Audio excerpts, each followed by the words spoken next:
Hedges holds a master's in divinity and is the author of 9 books, including War is a Force That Gives Us Meaning, Losing Moses on the Freeway, and his latest, The World as It Is. Chris Hedges, in your most recent book, The World as It Is, Dispatches on the Myth of Human Progress, you write, brace yourself, the American empire is over, and the descent is going to be horrifying. How did you come to that conclusion? Well, first of all, I spent 20 years on the outer reaches of empire as a foreign correspondent. So I've seen an aspect of empire that most people have not, unless you're in the military or perhaps the foreign service. And I think all of the red signs, the sort of red warning signs are there. I think also the fact that I spent so long outside the United States gave me a kind of perspective when I returned. I understood how radically the country had changed in the 2 decades that I was away. I think for those who had remained within the borders of the United States, those changes had been more incremental and perhaps less perceptible. What are some of the symptoms, the signs that the American empire is over? The biggest sign is the fact that we are following the trajectory of all empires, which is that they expand beyond their capacity to sustain themselves. We have run up the largest deficits in human history, which, in the bottom line, is we can't repay it. We have done so at the cost of our infrastructure, our public education, our working class. We're hollowing the country out from the inside, and the physical evidence is all around us, plunging roughly 1/3 of Americans into poverty or near poverty, according to the latest statistics. Our bridges, our roads are collapsing, libraries are being closed, fire stations are being closed. These are the signs of a nation, or let's call it an empire, that is reaching a kind of a terminal point. And if we don't radically rechart our course, then the collapse is going to be very frightening and very chaotic. In Empire of Illusion, which you wrote and published in 2009, you write, "Those captive to images cast ballots based on how candidates make them feel. They vote for a slogan, a smile, perceived sincerity and attractiveness, along with the carefully crafted personal narrative of the candidate. It is style and story, not content and fact, that inform mass politics." Precisely, and the structure of the corporate state, as well as the imperial state, remains untouched. It doesn't really matter which political party holds office.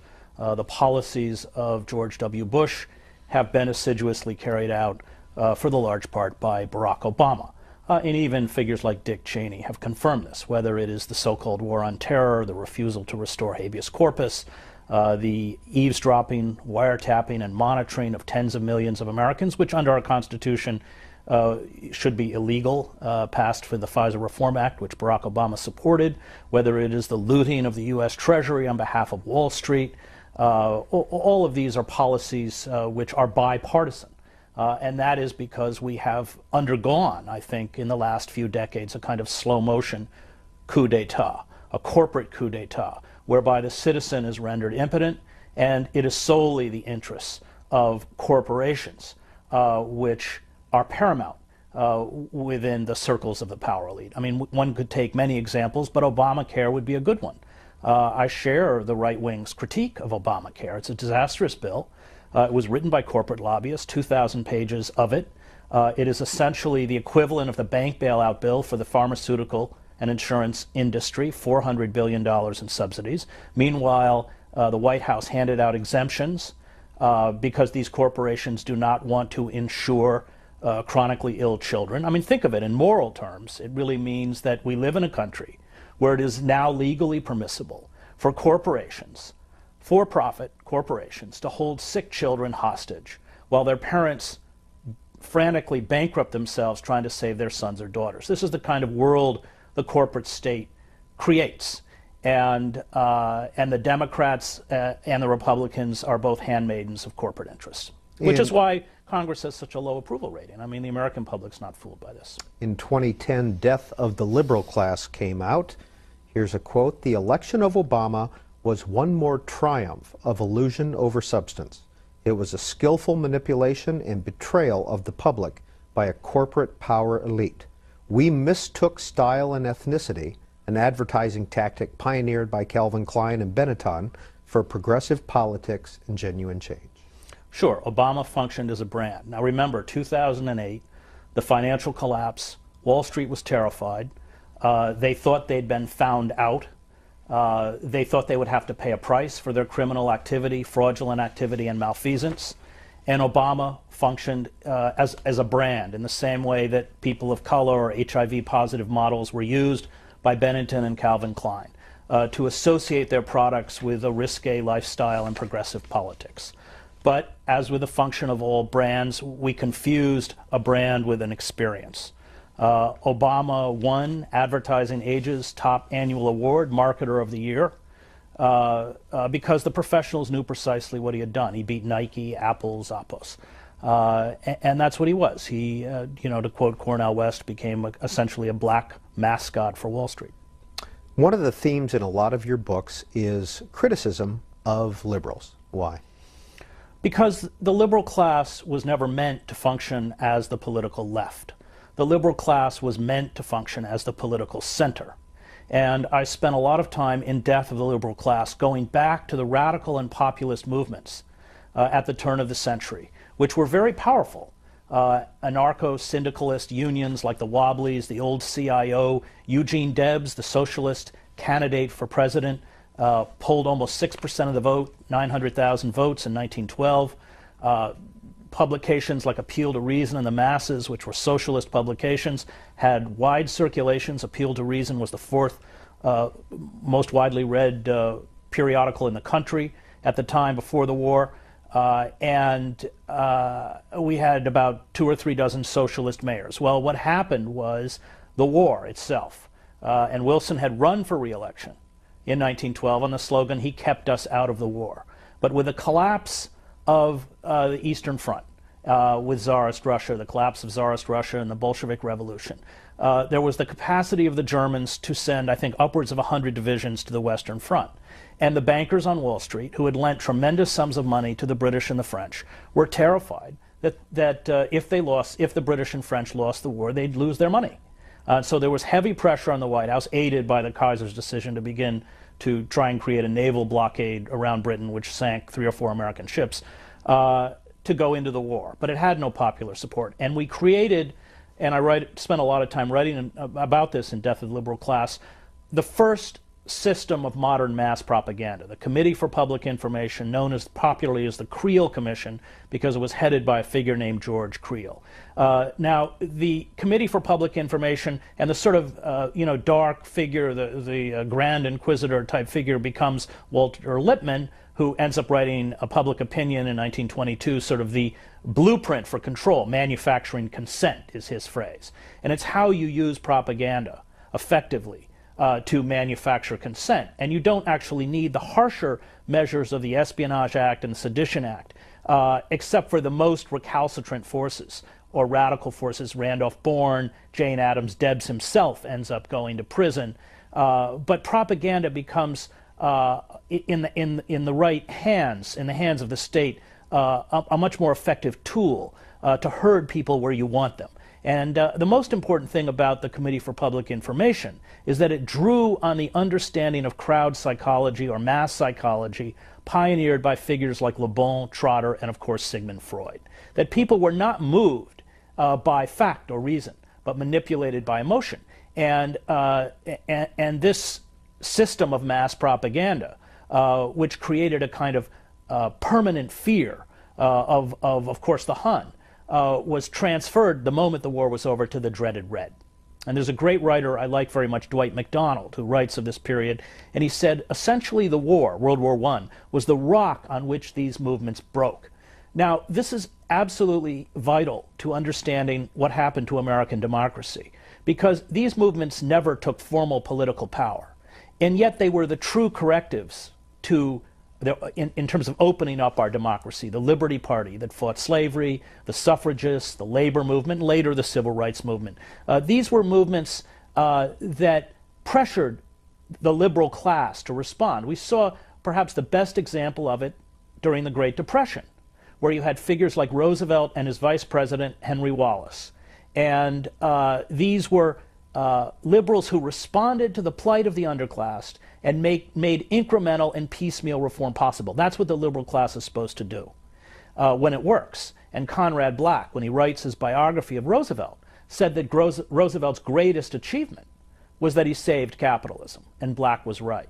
And what we've seen with the destruction of those radical and populist movements in the name of the Red Scare in the 50s, remember, with the McCarthy hearings, we saw thousands of university professors, social workers, journalists essentially purged from their positions. I.F. Stone, probably our greatest investigative journalist, becomes a non-person.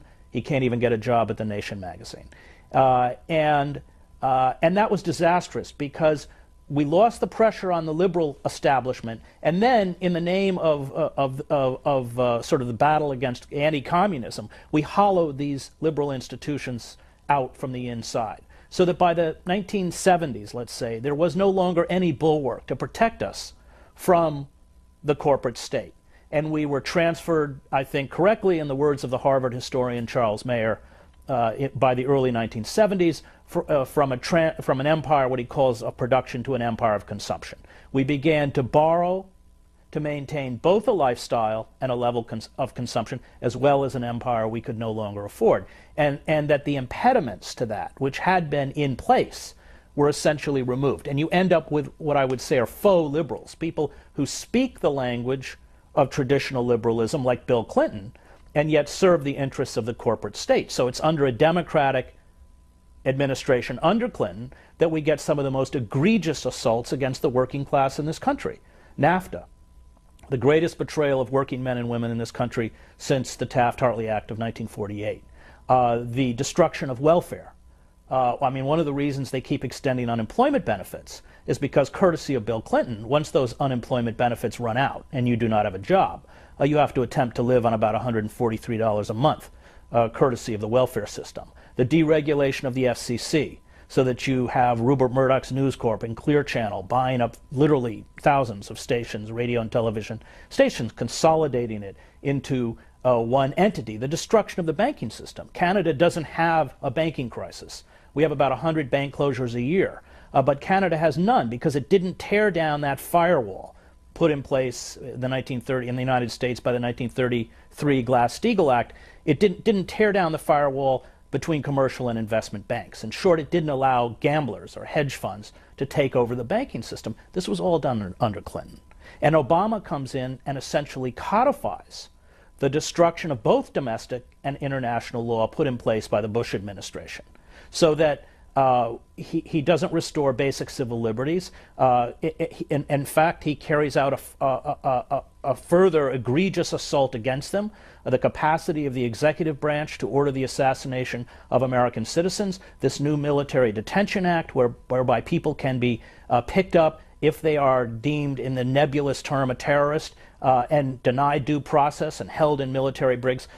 So I think that understanding the structures and the foundations of power and how they work is extremely important. And some great political philosophers like Sheldon Wolin, probably our greatest living political philosopher, in his book Democracy Incorporated, sort of spelled it out. And he calls it, the system we live under, inverted totalitarianism, by which he means that it's not classical totalitarianism.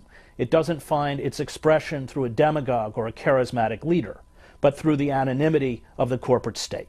That in inverted totalitarianism, you have a system by which corporate forces purport to pay loyalty to the Constitution, electoral politics, the iconography and language of American patriotism, and yet have so corrupted the levers of power as to render the citizenry powerless.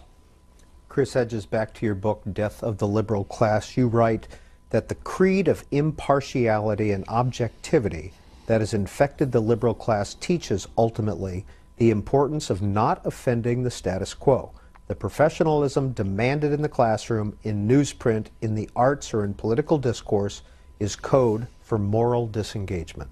Of course, because what you end up doing is paying deference to institutions like Goldman Sachs, which are criminal enterprises. You pay deference to power centers that have long ago walked away from responsible citizenship, whether it's coal companies in Appalachia, or whether it's chemical plants that are polluting rivers, or whether it's Wall Street. And I think that inability to make those moral judgments has rendered the liberal class not only useless, but despised by large segments of American society. And I think, frankly, they have every right to be despised because they posit themselves as sort of the moral voice, the conscience of the nation. And yet I think have failed miserably. And my book, Death of the Liberal Class, is really an attack on the pillars of the liberal establishment. The liberal church, which I come out of. I'm a seminary graduate. My father was a minister, grew up in the church.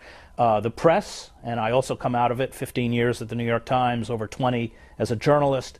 Labor unions, which of course have withered, and now we're seeing a final assault against public sector unions, the last sort of readout of unionized activity in the United States. Culture, which has become commercialized junk largely, and education itself, which has become increasingly geared towards keeping people within their economic strata and giving them the vocational skills to serve the interests of the corporate state. Chris Hedges, back to your most recent book, The World as It Is. First of all, how is that book organized? It's organized around, these are essays. I write a weekly column for Bob Scheer's great website. Bob Scheer used to be the editor of Ramparts, and I'm a great admirer of his work and a great friend. Anyway, he runs this website, Truthdig, and I write a weekly column. So these are, over the last 5 years, some of the columns that I've written, and it's built around issues of the Middle East. I was the Middle East bureau chief for the New York Times. I spent 7 years in the Middle East. It's a region I know intimately well, and most of that time I'm an Arabic speaker in the Arab world or in the occupied territories. So I have a particular sensitivity to the pain, particularly I think of Palestinians, but also I think for many within the Muslim world, and I have spoken out quite strongly on their behalf. It's built around empire, and these are sort of the themes that I hit within my books, but also tend to hit in my weekly columns. In the last column in the book, They Kill Alex, it's called. Who is Carlos Arredondo? He's the father of a young Marine who was killed in Iraq. And it's the story of the pain of that family and the loss of that son. And I'm very sad to report that just a few days ago, Alex's brother, who was also a veteran, committed suicide. What did the father do after he found out his son was killed? He went to the van where the 2 Marine officers had driven to his house to inform him about the death of his son with a can of gasoline and lit it on fire. In 2005, Chris Hedges, you wrote the book Losing Moses on the Freeway, The 10 Commandments in America. Who are or were Patrick and Tyrone? Patrick and Tyrone. When I graduated from college at Colgate University, I moved into or across the street from a housing project in Boston, in Roxbury, the Mission Main and Mission Extension housing project, which at the time was one of the, since been raised and rebuilt, but at the time was one of the most dangerous spots in the city, a 60% vacancy rate. The street, I ran a small church there as a seminarian. I was attending Harvard Divinity School, but commuting into Cambridge to go to classes. And the street in back of my house, Gore, had the highest homicide rate at that time in the city of Boston. Patrick and Tyrone were 2 kids. They were heroin addicts, and I always say that my 2.5 years in Roxbury is when I learned to hate liberals, because I was commuting into Harvard where everybody wanted to, empower people they'd never met. They liked the poor, but they didn't like the smell of the poor.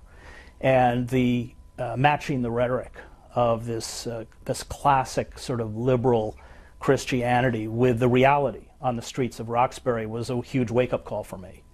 And I was, at the time, a member of the Greater Boston YMCA boxing team. We used to go down to Charlestown and fight for $25 a fight on Saturday nights. And I physically threw them off my street. They were pushing heroin on kids on the street. I actually caught them raping a 14-year-old girl and beat them up. And I don't say any of this with any kind of pride. It was a deeply troubling time for me. And I used all of the mechanisms of authority, which in many ways I had moved to Roxbury to defy, to make their lives miserable. I went to they were skipping schools, so I went to the truant officers. They had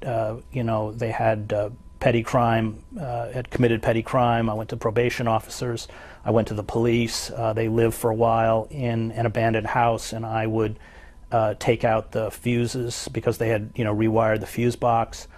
And then eventually at the end, they broke into my house and were waiting for me with lead pipes. And the reason they were unable to attack me is because another boy that I had been close to and tutoring, he and one of the guys I lived with had been tutoring in math,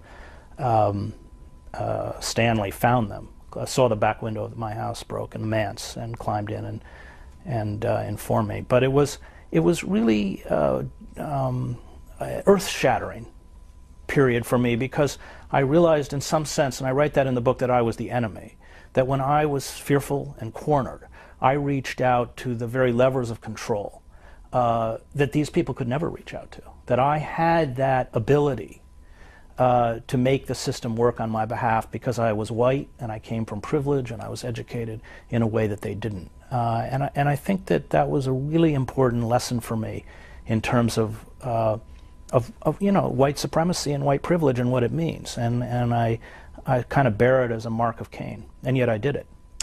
While evangelicals often champion a gospel of greed and personal empowerment, liberals often speak on behalf of oppressed groups they never meet, advocating utopian and unrealistic schemes to bring about peace and universal love. Neither group has much interest in testing their ideologies against reality. Why did you leave Roxbury and the seminary? Well, I went into seminary to be an ordained minister, and I became increasingly disenchanted with both liberal institutions like Harvard Divinity School as well as the liberal Presbyterian Church, which I came out of. That I felt that they paid lip service to the poor as well as lip service to values that in fact they were not willing to fight for. So it was a rupture with the institutional church, which was particularly painful because I had been raised within the institutional church. Not only was my father a parish minister for all of his life, but my mother as well was a seminary graduate, although went on to become a professor. So, it was a really difficult time. This was an institution that had nurtured me. I think I still speak and think in the way that it taught me.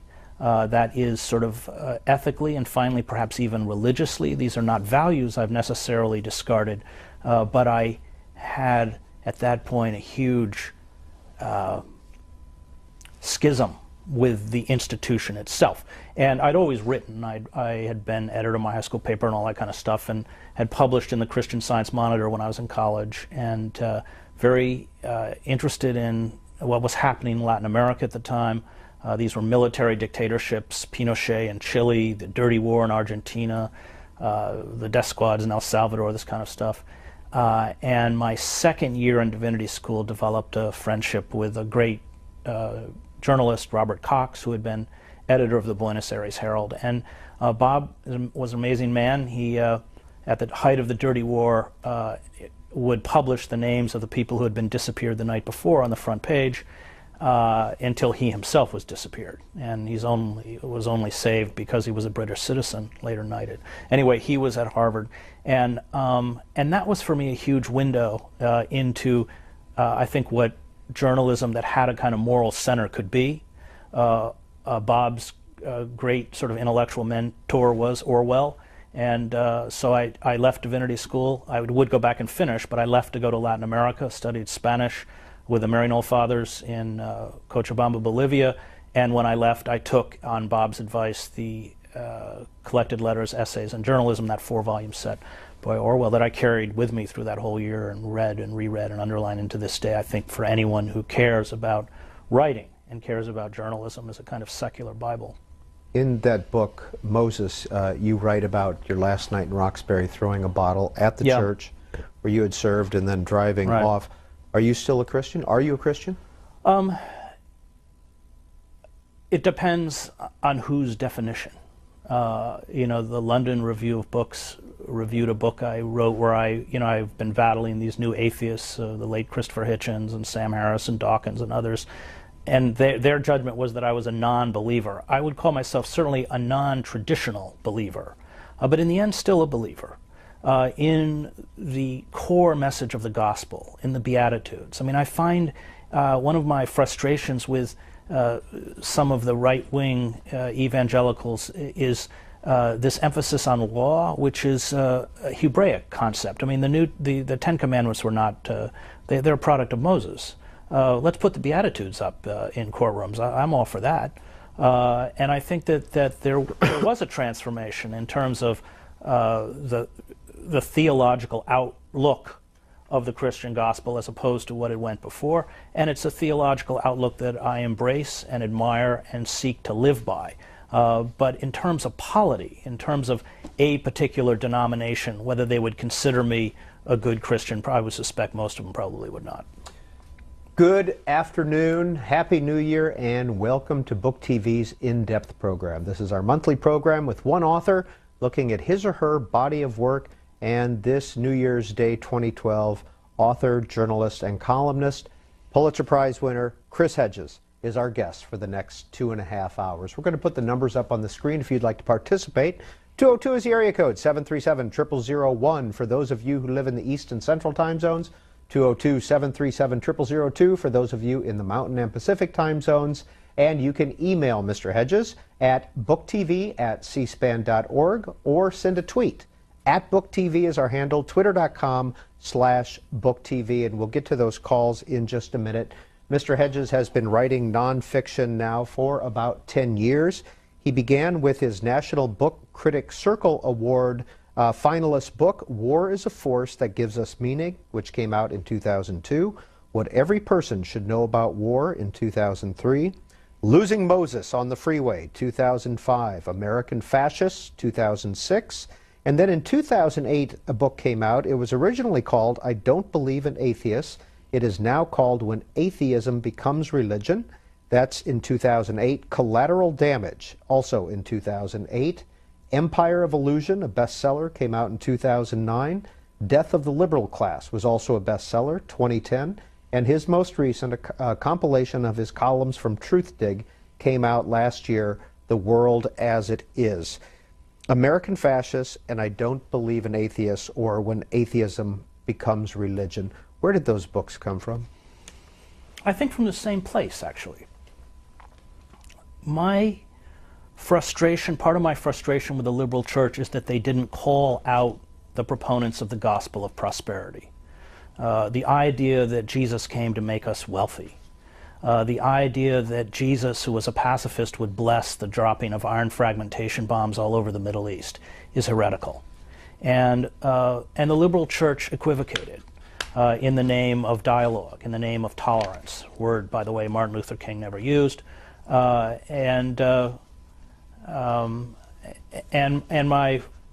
think my anger at what had been done to a religious belief system that I admired. And that I think is worthy of emulation. The infusion of the worst aspects of American consumerism and imperialism into the Christian religion, and the failure on the part of the liberal church to denounce it. And that doesn't mean I'm not against evangelicals. I, in fact, write in the book that the real opposition to the gospel of prosperity and this rapacious right wing that has seized an element of the Christian church will not come from the liberal church, but will come out of the evangelical movement, I believe. And so my frustration over what had been done, and then the same kind of cheap characterization of Christianity that was done by the New Atheists. They attack a form of or a caricature of religion that I also detest.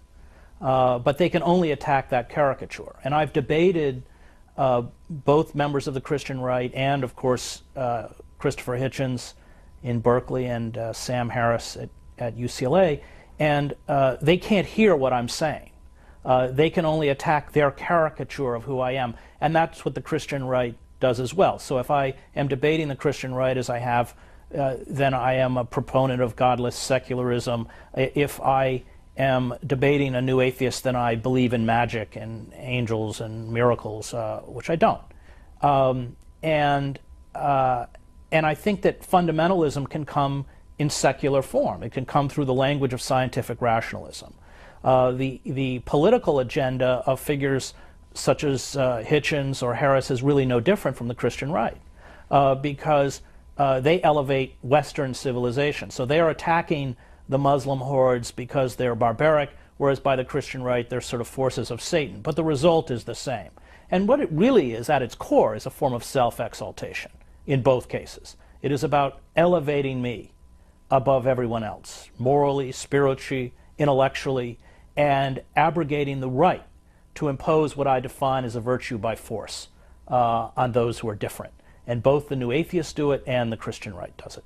And When Atheism Becomes Religion came out in 2008. It came out after public debates with Sam Harris and the late Christopher Hitchens. Mr. Hedges writes about the atheists, they see only one truth, their truth.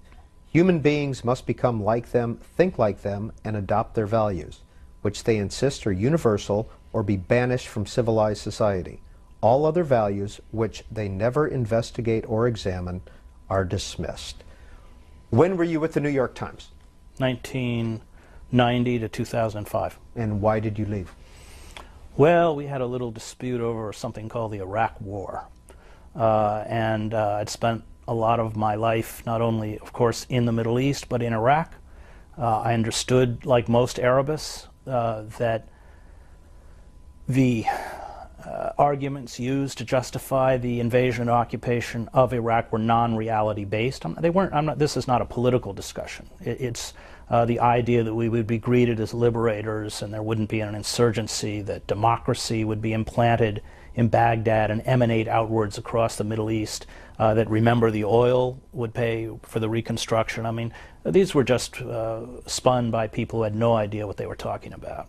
And but to get up and say that, despite the wealth of experience that I had within the region and within Iraq itself, became deeply polarizing. And I gave a commencement address that I'd been saying it, but it came to a sort of a head when I gave a commencement address at Rockford College, where I was booed off of the stage, had my microphone cut.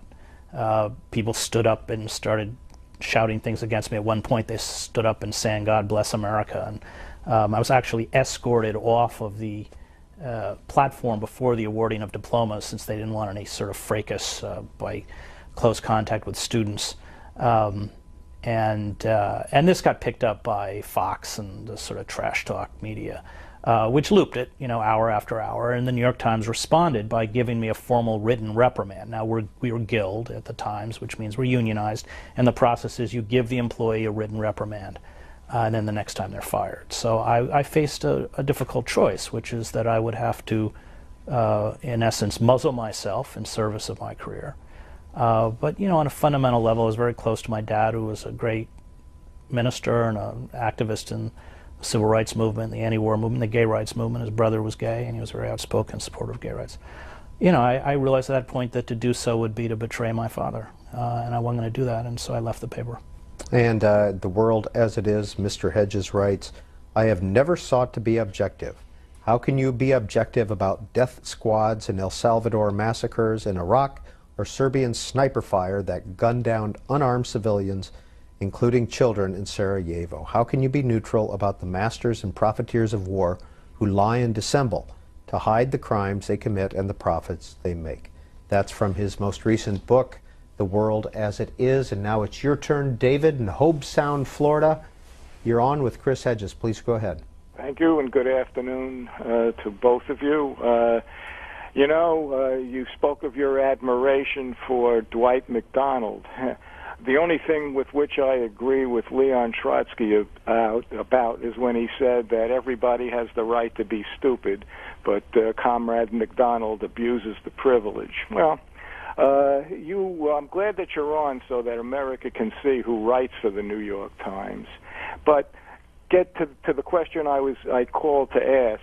You said while you were making speeches for one of your books that if we went to war with Iraq, you would not pay your taxes. Where do you get all that? It was Iran, not Iraq. I said that if we went to war with Iran, I wrote an article for The Nation magazine that said I would not pay our taxes, my taxes. That's correct. And what about his point about liberal journalists writing for the New York Times? I don't think the New York Times at this point can be considered a liberal newspaper. Remember that it was one of the chief propagandists or cheerleaders for the war in Iraq. And had to write sort of a mea culpa afterwards. It completely missed the looming financial meltdown because instead of walking into poor neighborhoods where families were being given subprime mortgages that bankers and mortgage brokers knew they could never repay, and then of course these things were fraudulently diced up and sold as assets, they were running down and doing lunch with Robert Rubin. The New York Times, in the words of Sidney Schanberg, who also had a break with them when he tried to take on real estate developers who were friends of the publisher, papers like that are important in the sense that they stop things from getting worse, Schanberg says, and I think that's right. But this is, it sets very narrow parameters by which it operates. And the closer you get to the centers of power, the less established media institutions like the New York Times will take those centers on. The further you get from the centers of power, i.e. within the outer reaches of empire, the more latitude you have, which is why I spent most of my career very far away from Washington.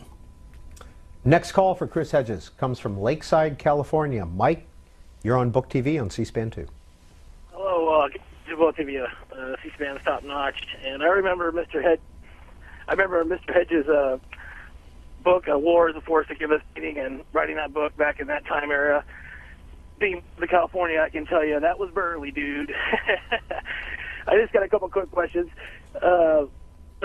Hedges' form of music, and has he ever heard of the science fiction author Frank Herbert, who wrote the Dune series, which is basically science fiction telling truthful tales about power?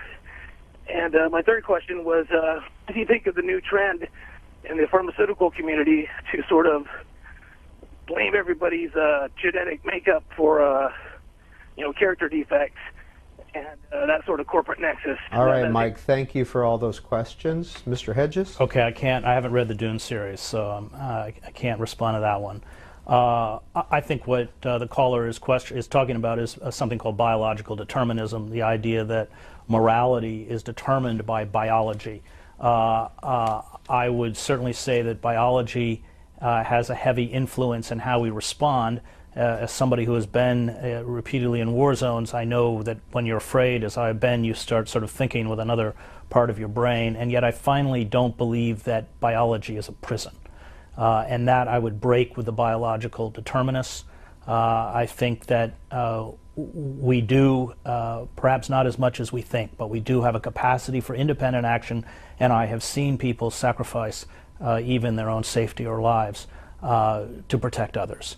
And so I find the whole idea of genetic makeup or biology determining how we act and determining morality frightening, because I think it absolves us of moral choice. In Empire of Illusion, at no period in American history has our democracy been in such peril or the possibility of totalitarianism as real. Our way of life is over. Our profligate consumption is finished. Our children will never have the standard of living we had. This is the bleak future. This is reality. There is little President Obama can do to stop it. It has been decades in the making. It cannot be undone with $1 trillion or $2 trillion in bailout money, nor will it be solved by clinging to the illusions of the past. That's what you wrote in 2010, I believe, 2009 is when Empire of Illusion came out. And this email we have received from Barlow Humphreys. I have read your books and continue to read your Truth Dig columns and understand the points you make when criticizing what is wrong with our government and country. I think they are brilliant. Listing problems and shortcomings is useful to a point. However, I would like you to list also those positive things that an individual can do to correct the problems you so clearly outline. Well, I think that referring to the passage that you just read, if we don't radically reconfigure our relationship to the consumer culture, to the fossil fuel industry, and to the environment, we are finished. That the climate science is in, and we cannot continue to live as we have been living. This doesn't mean a diminished life. In fact, one could argue that breaking from the addiction of rampant consumption is spiritually healthy. That speaking to the rest of the world not through the language of violence, but through a regained kind of humility is something that is salutary. But the fact is, we must radically confront the destruction that humankind is carrying out against the ecosystem if we are to have any kind of sustainable future. So I think the work of Bill McKibben and others is extremely important, especially against this tar sands effort to bring this pipeline down through Canada, which I think Hansen calls the end game or something to that effect. I mean, that basically our chief, NASA's chief climate scientist, in essence saying it's over. And yet we're sitting by pretending it's not happening. We're shredding Kyoto. We've done nothing at Copenhagen, nothing at Durban. What can we do? Well, I'm a great supporter of the Occupy movement because I think that here people are carrying out acts of civil disobedience, understanding that within the system itself there is no way to halt corporate malfeasance and corporate criminality. And I have invested a lot of time in it, and I think that it's a huge sort of glimmer of hope. Lucius Sorrentino emails into you, Mr. Hedges. The Occupy movement has been criticized for not having a political agenda, aim, or purpose other than creating an internet meme, the 99% versus the 1%, and drawing attention to the problem. What do you see as the future of Occupy Wall Street insofar as political activism goes? I disagree that it doesn't have a message. I think the message is very clear. And the message is the corporate coup has to be reversed. The corporate overlords have to go. I covered the revolutions in East Germany, Czechoslovakia, and finally Romania. And we used to hear the same criticisms leveled against the organizers, for instance, in East Germany, that what are your demands? Well, the movement understands that there are certainly things that I think most people within the Occupy movement would support, revoking corporate personhood, campaign finance, a serious jobs program, especially directed at the young, a moratorium on foreclosures and bank repossessions, all of which I support and all of which I think are important, but they're not going to come as long as the political system is held hostage to corporate interests, as long as we live in what Sheldon Woolen calls this system of inverted totalitarianism. And so they keep it focused on the fundamental problem, and of course the power elite criticizes the movement for not making specific demands, for not funneling this energy back into a dead system. And I think the most telling moment for me came when there was a coordinated effort by 18 cities to shut down Occupy encampments, including in Oakland, LA, New York.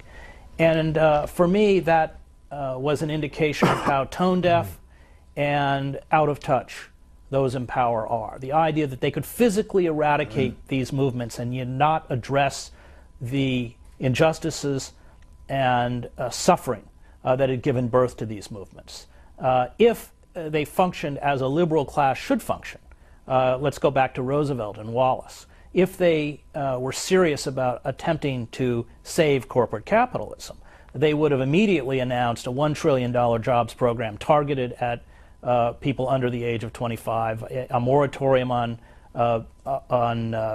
bank repossessions and foreclosures, and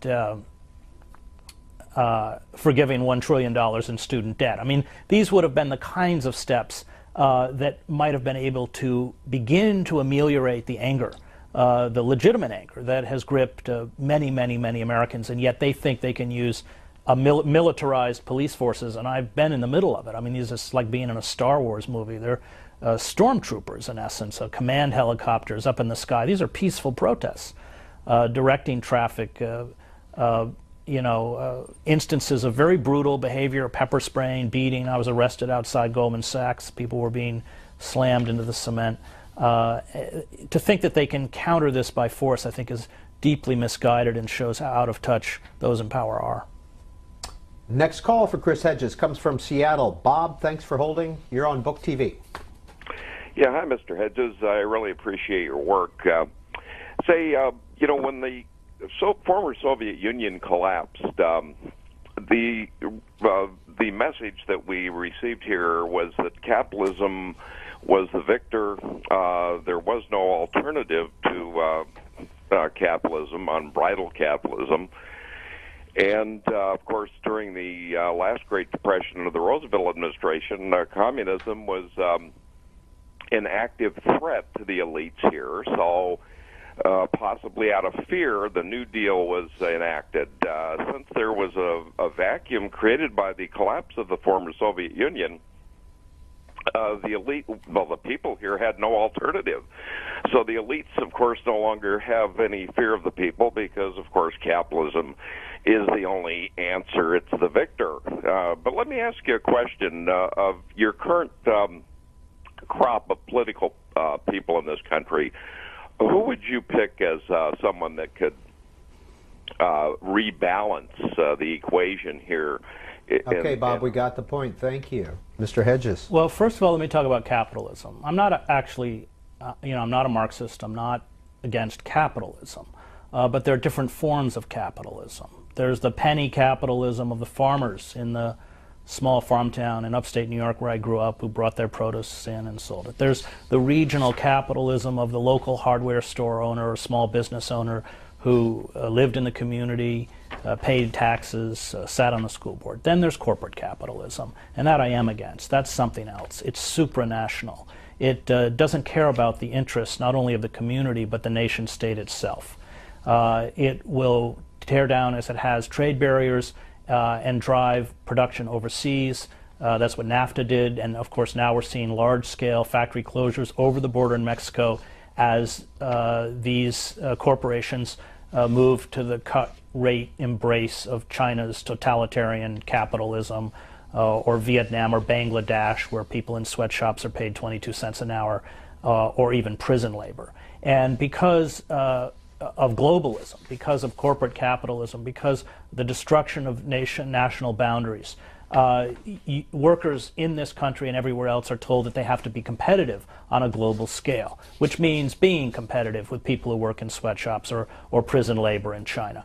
And it's corporate capitalism that I find frightening. I'm a huge, in terms of political figures, I don't believe that, given the configurations of our political system, we are going to mount a serious challenge to it through the electoral process. I think the challenge will come through the Occupy movements, and I don't think these movements are going away. When you covered the revolutions in Eastern Europe, you became very cognizant of that timetables were impossible to predict. Overthrowing the communist regime in Poland took 10 years. In East Germany it took 10 weeks, and in Czechoslovakia it took 10 days. No one really knows. These movements have a kind of life of their own, how they spring. I was in Leipzig on the afternoon of November 9th, 1989, with the leaders of the East German opposition. And they said, well, maybe within a year there'll be free passage back and forth across the Berlin Wall. Within a matter of hours, the Berlin Wall, at least as an impediment to human traffic, no longer existed. And that was a huge lesson for me, that even those most closely associated with these movements don't know where they're going, and oftentimes don't even know what their potential is. I put my faith in movements. I think Karl Popper in The Open Society and Its Enemies was right. The question is not how do you get good people to rule. That's the wrong question. Most people, Popper writes, who are attracted to power are at best mediocre, which is Obama, or venal, which is Bush. The question is how do you make those in power frightened of you? And that comes through movements. And the destruction of those movements, labor movements, all sorts of social movements, including communist unions, which were the first sort of integrated organizations in the country, why great public intellectuals and artists like Paul Robeson joined them, because it was the only place a black man with any dignity could often go. These have all been decimated, and that has been catastrophic to our democracy. I think we have to put our faith back into movements, which of course is what the Occupy Wall Street is. It's a movement. In the chapter Illusion of Wisdom, in the book Empire of Illusions, Mr. Hedges writes, our elites, the ones in Congress, the ones on Wall Street, and the ones being produced at prestigious universities and business schools, do not have the capacity to fix our financial mess. Indeed, they will make it worse. They have no concept, thanks to the education they have received, of how to replace a failed system with a new one. They are petty, timid, and uncreative bureaucrats superbly trained to carry out systems management. They see only piecemeal solutions that will satisfy the corporate structure. Their entire focus is numbers, profits, and personal advancement. They lack a moral and intellectual core. They are as able to deny gravely ill people medical coverage to increase company profits as they are to use taxpayer dollars to peddle costly weapon systems to blood-soaked dictatorships. The human consequences never figure into their balance sheets. The democratic system, they believe, is a secondary product of the free market, which they slavishly serve. Next call for Chris Hedges comes from Westport, Connecticut. Lois, you're on Book TV on C-SPAN 2. Good afternoon. Good afternoon. So glad to see somebody like Mr. Hedges on C-SPAN. I feel strongly that the liberal media and the government work together, and by doing so, they both gain advantage. One instance that gave me this idea was a few months ago, there was an article by Bill Keller in the New York Times Magazine with pictures of Osama bin Laden and Obama on the bottom of that article. And since I assume that the media is corrupt and the government is corrupt, wouldn't it be good to expose this unspoken alliance? Couldn't that help our country? Thanks a lot. Well, you've put me in the awkward position of defending the New York Times. I don't think it's quite that black and white. I don't think the New York Times is corrupt. I think that the New York Times is certainly an institution that whose sort of unofficial credo, and I say as someone who worked within the institution for a long time, is do not significantly alienate those on whom we depend for money and access. That doesn't mean that they won't alienate them at times. I think the sin of the traditional media, like the New York Times, is more the lie of omission. Now, certainly they served as propagandists, rather naive and unwitting propagandists for the Bush White House in the lead up to the Iraq War, repeating all sorts of claims and putting things on the front page that we now know are untrue with very little vetting or, I think, journalistic integrity. And yet, I think that there are many people within the newspaper who care about news, who care about journalism, who care about truth. And the best reporters care finally about truth. And we talked earlier about objectivity and impartiality. When one feels for the suffering of those in Sarajevo, and I was in Sarajevo during the war, that doesn't give them an out in terms of speaking the truth and writing the truth, even about systems they may, or people they may empathize with. I covered, after the first Gulf War, I was in northern Iraq in the Kurdish-held territories, and I wrote very harsh articles about disputes, even armed disputes between Kurdish factions, corruption, cigarette smuggling, to the point where some of this stuff was even read by the propaganda broadcasts directed at the Kurdish territories out of Baghdad. And yet, as Orwell said, if you look at journalism as a product that we as journalists have to sell, what it is our credibility. That a lie may work in the short term, and a lie of omission is still a lie. But in the long term, it destroys you. So it's not incompatible to feel and also to speak the truth. And I think that the problem with the New York Times is not so much what it covers, but what it often doesn't cover. The fact, as I mentioned earlier, that in the build-up to the subprime mortgage crisis, they weren't out there in poor neighborhoods, that they gravitate towards the centers of power and leave the struggles and the suffering and the injustices that are visited, especially on the weak and the vulnerable, unheard. I think that the media has done a horrific job in terms of highlighting what tens of millions of Americans are enduring. I mean, the 47 million Americans who live in poverty now spend about 35% of their income just on food to eat. And yet they're largely invisible, especially on the commercial media. Now, we are seeing the rise of a non-reality based media. That's Fox News, cable news channels that are not rooted in verifiable fact.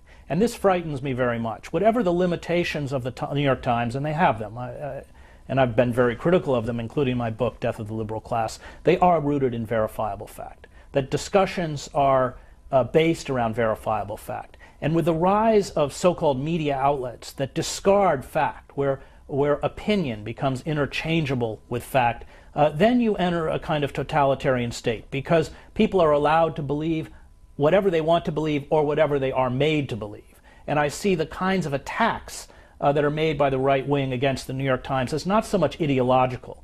I don't think the New York Times at this point can be classified as a liberal newspaper. But I think it's much more pernicious, that what they're attacking is reality-based media and essentially trying to destroy it before they drop that sort of iron curtain of propaganda around all of us. Mr. Hedges, from your first book, which was a finalist for the National Book Critics Circle Award for Nonfiction, War is a Force That Gives Us Meaning, you write, "The enduring attraction of war is this: even with its destruction and carnage, it can give us what we long for in life. It can give us purpose, meaning, a reason for living." You go on to write, "The communal march against an enemy generates a warm, unfamiliar bond with our neighbors, our community, our nation, wiping out unsettling undercurrents of alienation and dislocation. War in times of malaise and desperation is a potent distraction." And finally, "Despite all this, I am not a pacifist. There are times when the force wielded by one immoral faction must be countered by a faction that, while never moral, is perhaps less immoral." And I say that with a great deal of pain, because I know what violence does. I know the poison that it is.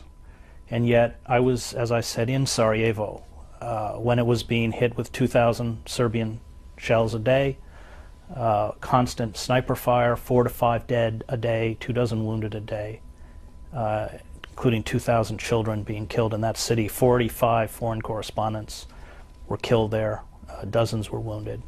And we understood, those of us who were in that besieged city, completely surrounded, that if the Serbs broke through the trenches, or literally they were defended by sort of World War I style trenches around the city, a third of the city would probably be massacred, and the rest would be driven into displacement and refugee camps. And we'd seen it in the Drina Valley, we'd seen it in Vukovar. We knew what the pattern was. We knew what the modus operandi was. And one understands when you are faced with the very real possibility of not only your own annihilation, but the annihilation of your family, your children, your community, how you pick up a weapon. Now, unfortunately, once you do that, you cross a line. You are not free from the poison of violence. And initially, those who organized the defenses in Sarajevo were gangsters. They came from the criminal class, Cello and others. And when they weren't shooting at Serbs across the barricades, they were raiding the apartments of ethnic Serbs in the city, looting them, and sometimes executing them. One of the reasons that I am such a strong and vocal supporter of the Occupy movement is because it is nonviolent. And the corporations know only one word: it's more. They will push and push and push until there's a reaction. And I want that reaction not to descend into violence. because I know what violence does. That violence, even when it is employed in ostensibly a just cause, as Nietzsche said, pits your monsters against their monsters, and then it just always becomes tragic. I don't believe in just war. I think sometimes human beings are pushed to such an extent that violence is inevitable, but the consequences for those who employ violence on both sides is catastrophic. Next call for Chris Hedges comes from Lexington, Kentucky. Joe, thanks for holding. You're on Book TV on C-SPAN 2. Hey, C-SPAN. Happy New Year to you guys. You too.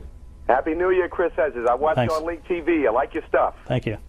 And just wanted your opinion on just your personal opinion on who actually controls our world. Who controls the world, Chris? Tell us. I know you know. Well, I think the world's a big place, but certainly the most powerful entities are these huge corporations. Corporations like Goldman Sachs, for instance. Because I spent so much of my life in the developing world, places like Africa, Latin America, and the Middle East, just to give you a small example, I saw what happened when commodity futures were bought up by corporations like Goldman Sachs, and wheat, for instance, which it has in the last year, its price increased by 100%. I saw the human consequences of that, the children who were malnourished and even in some cases died of starvation because they couldn't afford to eat. The wars in both Iraq and Afghanistan have very little popular support, and yet for a handful of corporations, Lockheed Martin, Northrop Grumman, Halliburton, they're immensely profitable, as war is for a certain tiny segment of the power elite, and always has been. As Smedley Butler said, war is a racket. So I think that we unfortunately have created a world where power has become centralized in the hands of a select group of corporations that are more powerful than the state itself. It is within the American political system impossible to vote against the interests of Goldman Sachs.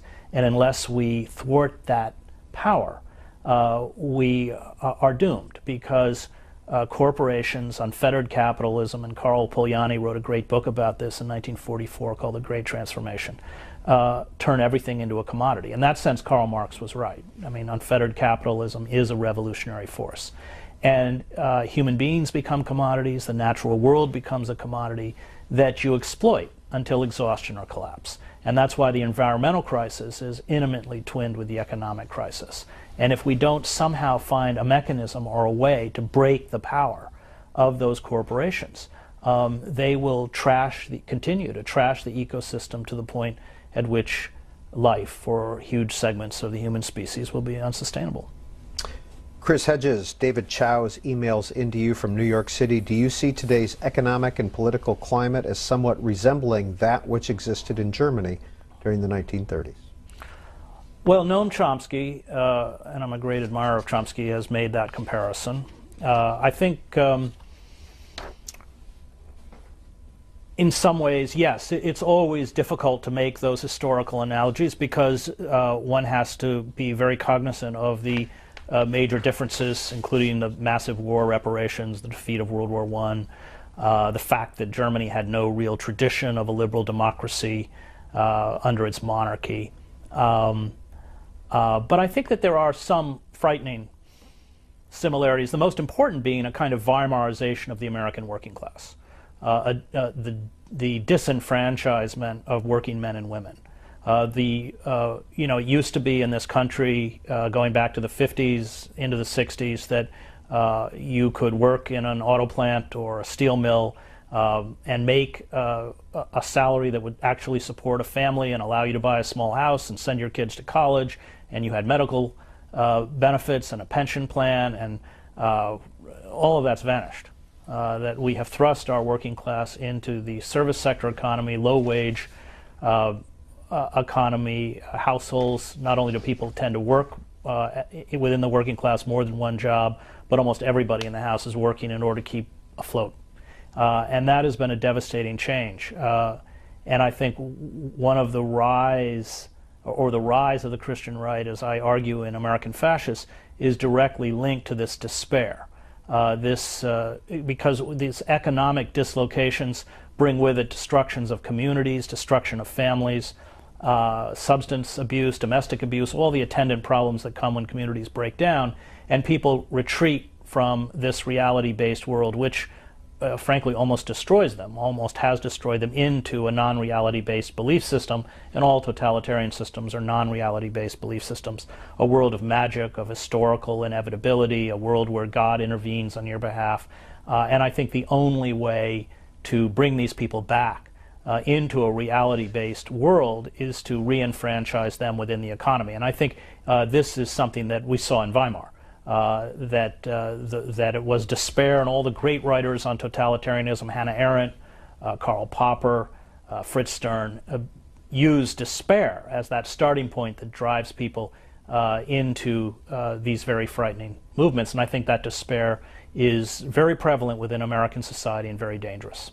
In his 2005 book, Losing Moses on the Freeway, The 10 Commandments in America, Mr. Hedges writes, "We watch impassively as the wealthy and the elite, the huge corporations, rob us, ruin the environment, defraud consumers and taxpayers, and create an exclusive American oligarchy that fuses wealth and political power.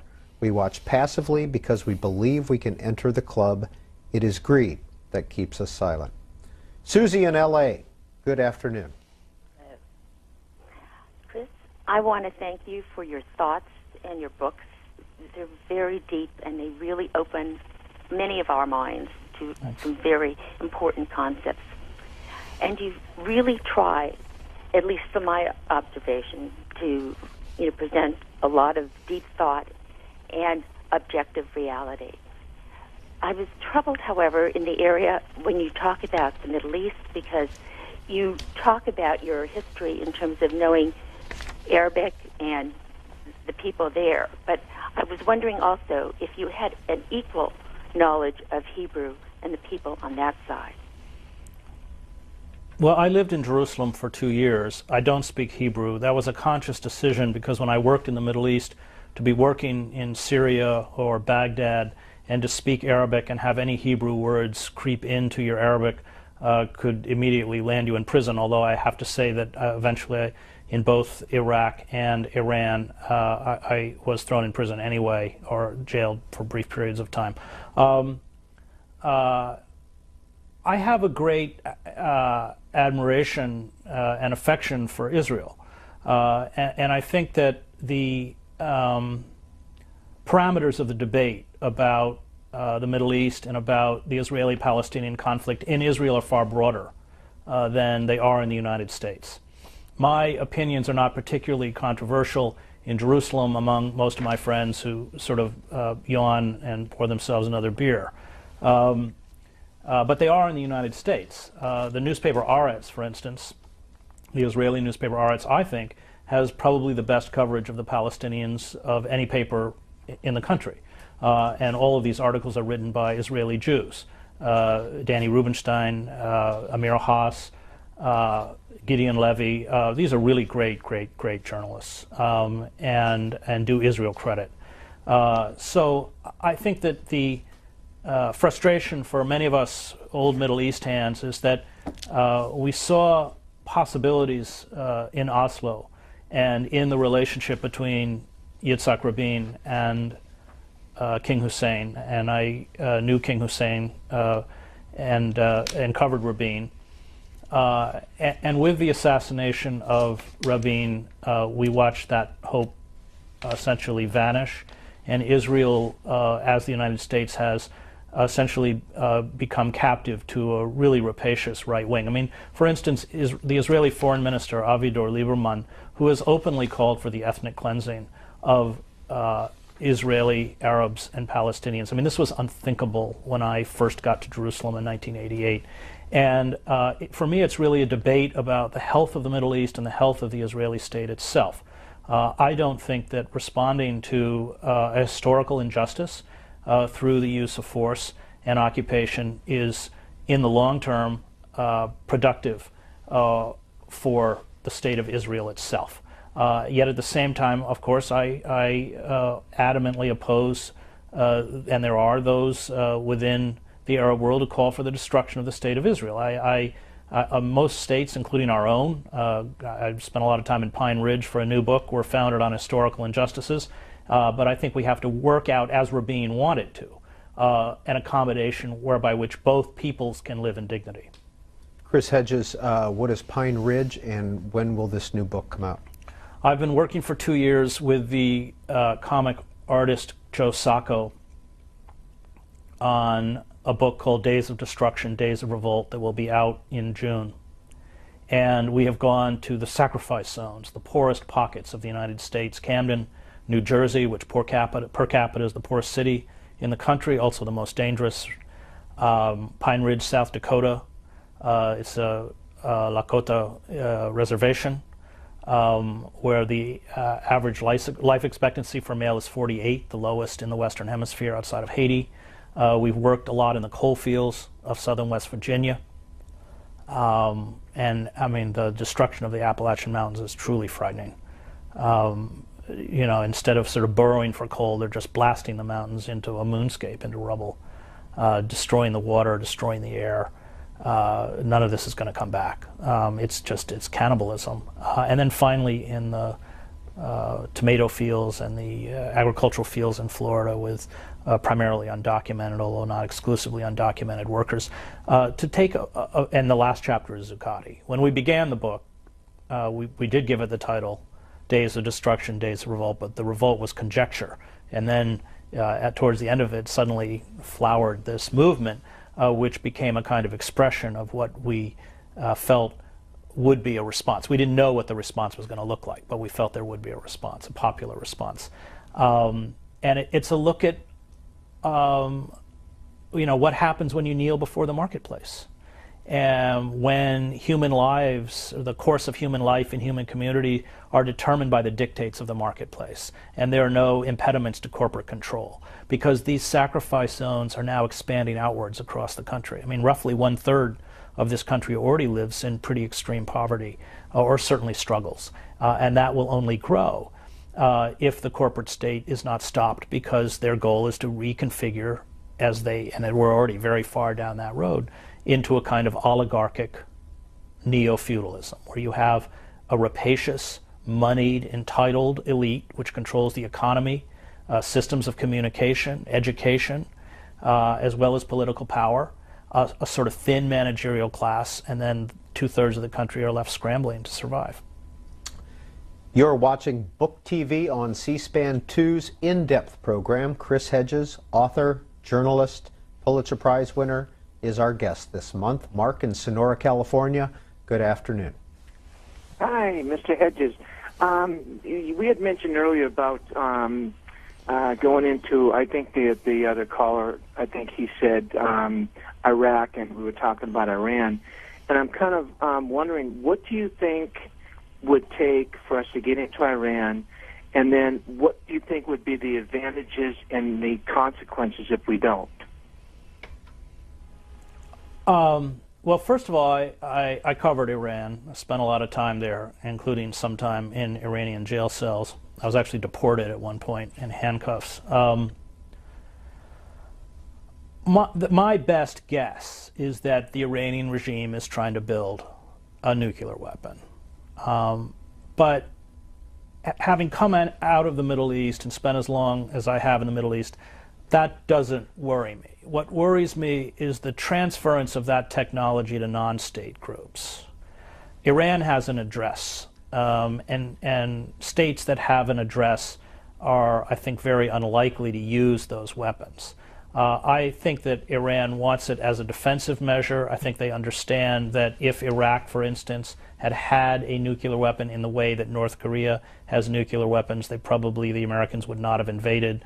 I'm not pretending to speak for the Iranian regime, but this is my assessment. I think Pakistan is probably, in fact, in terms of the proliferation of nuclear technology, more dangerous than Iran. And frankly, Pakistan is more unstable. Pakistan frightens me more than Iran does. So okay, will they eventually get a weapon? I suspect they will. I think attacking them would be deeply counterproductive. First of all, there are roughly 1,000 sites that have been picked out. Many of these are in highly populated areas, so the loss of civilian life would be catastrophic. Remember that Iraq is primarily Shia, and I think that an attack on Iran would be interpreted throughout the Muslim world as an attack on Shiism itself. 2 million Shiites in Saudi Arabia. Bahrain is primarily Shia.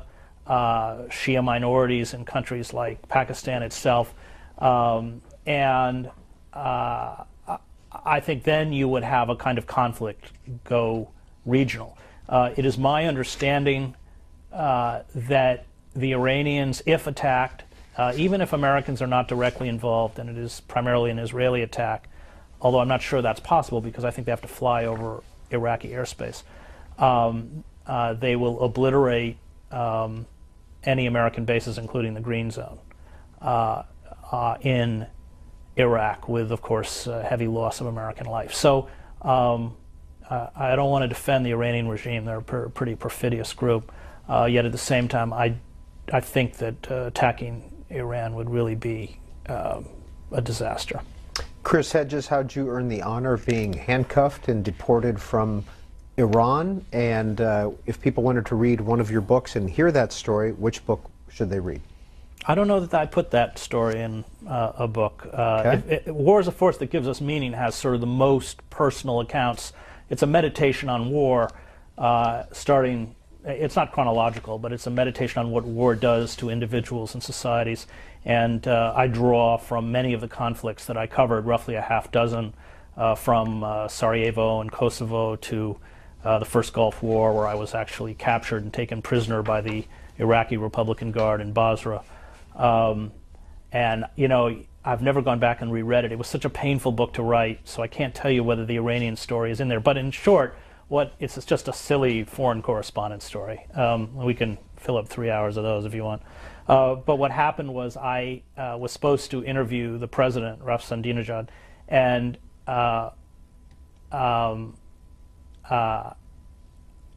I went to get a visa, Rafsanjani, and I was supposed to get a visa, and they, at the embassy, I can't remember where it was, Bahrain or somewhere, they gave me a multiple entry visa by mistake. And so the Iranian official took white out and whited out the multiple entry and wrote like one visit. So I got to the airport very late at night, and these border guards, or the sort of customs police, accused me of forging the visa. So they locked me in a room at night, and I did precisely what you were not supposed to do, which was throw a fit, and actually broke chairs against the wall. And this is just juvenile behavior, but I did it. And of course they got even angrier. And the next flight out was at 5 or 6 in the morning. It was a Turkish Airlines flight. And so these big guards came in and handcuffed me and took my passport and escorted me onto the Turkish Airlines flight. And by this time, I'd been 24 hours without sleep, so my eyes were sort of red and I was unshaven. And I had to go onto this Turkish Airlines flight in handcuffs. So of course, all the passengers thought I was, I don't know, selling drugs or something in Iran. And they gave my passport to the captain of the plane and said that I was not allowed to have my American passport back until I had reached Turkish airspace. So that is my... Did he give it back to you when you hit? He did. I also was in, that's not the only time I was in a jail cell in Iran. I was also picked up by the Caspian Sea, where I didn't have permission to be, and they have people's militias called Basiji, and so they captured me, and they decided to put me on trial in the morning, but they wanted to wait for a big crowd because it would be sort of a fun event, and they put me in a jail cell there, and I always carry a book with me, so I had Dostoevsky's The Idiot. I read 170 pages of The Idiot in an Iranian jail cell, and my translator was out there frantically and sort of charmingly trying to get us out. And at about 2 in the morning, an Iranian police officer came, opened my cell door, said he would escort us to the limits of the province. And when we got to the limits of the province, we got out of the car, and I tried to give him money, actually. And he said, no, he said, I hate this regime. He said, now get in your car and drive all the way to Tehran and don't stop. and so I was spared the people's trial, which I'm sure I would have been found guilty of something. Richard, Laurel, Maryland. Good afternoon. You're on Book TV on C-SPAN 2. Thank you. I've had a question in my mind ever since 9/11 that never has really been. It has been addressed rather sparsely in the media, but Pat Buchanan on McLaughlin's show, and I'm going to paraphrase what he said, was that we need to realize that with the occupation of religious sites or sacred areas of the Middle East by the United States and the United States support of Israel, these are reasons why 9/11 occurred, perhaps, and until we address those issues, we will continue down the same path. Mr. Hedges. Well, the caller raises an important and delicate point. What were the attacks of 9/11? Huge explosions and death above a city skyline as a peculiar form of communication. It was straight out of Hollywood. Where did these attackers learn this tactic? From us. When Robert McNamara began bombing North Vietnam, bombing attacks that would leave hundreds of thousands of civilians dead, he said it was, and I quote, a means of communication with Hanoi. And what happened on 9/11 was that those means of communication were brought home to us. 9/11 for me was one of the great tragedies, historical tragedies of our country, because the only way to fight terrorism, and terrorism has been with us since Sallust wrote about it in the Jukathan Wars, is to isolate terrorists and terrorist groups within their own societies. And you do that by garnering the empathy of those people in those countries where terrorist groups operate. And I covered Al-Qaeda for the New York Times, based in Paris, after 9/11. And we had garnered the empathy, not only of the world, but the Muslim world. Muslims were appalled at what had been done in the name of their religion. You had senior Islamic clerics like Sheikh Tantawi of Al-Azhar in Cairo denouncing 9/11 as a crime against humanity, which it was, and then going on to denounce Osama bin Laden as a fraud, somebody with no theological training or theological or religious legitimacy, and therefore no right to issue fatwas or religious edicts.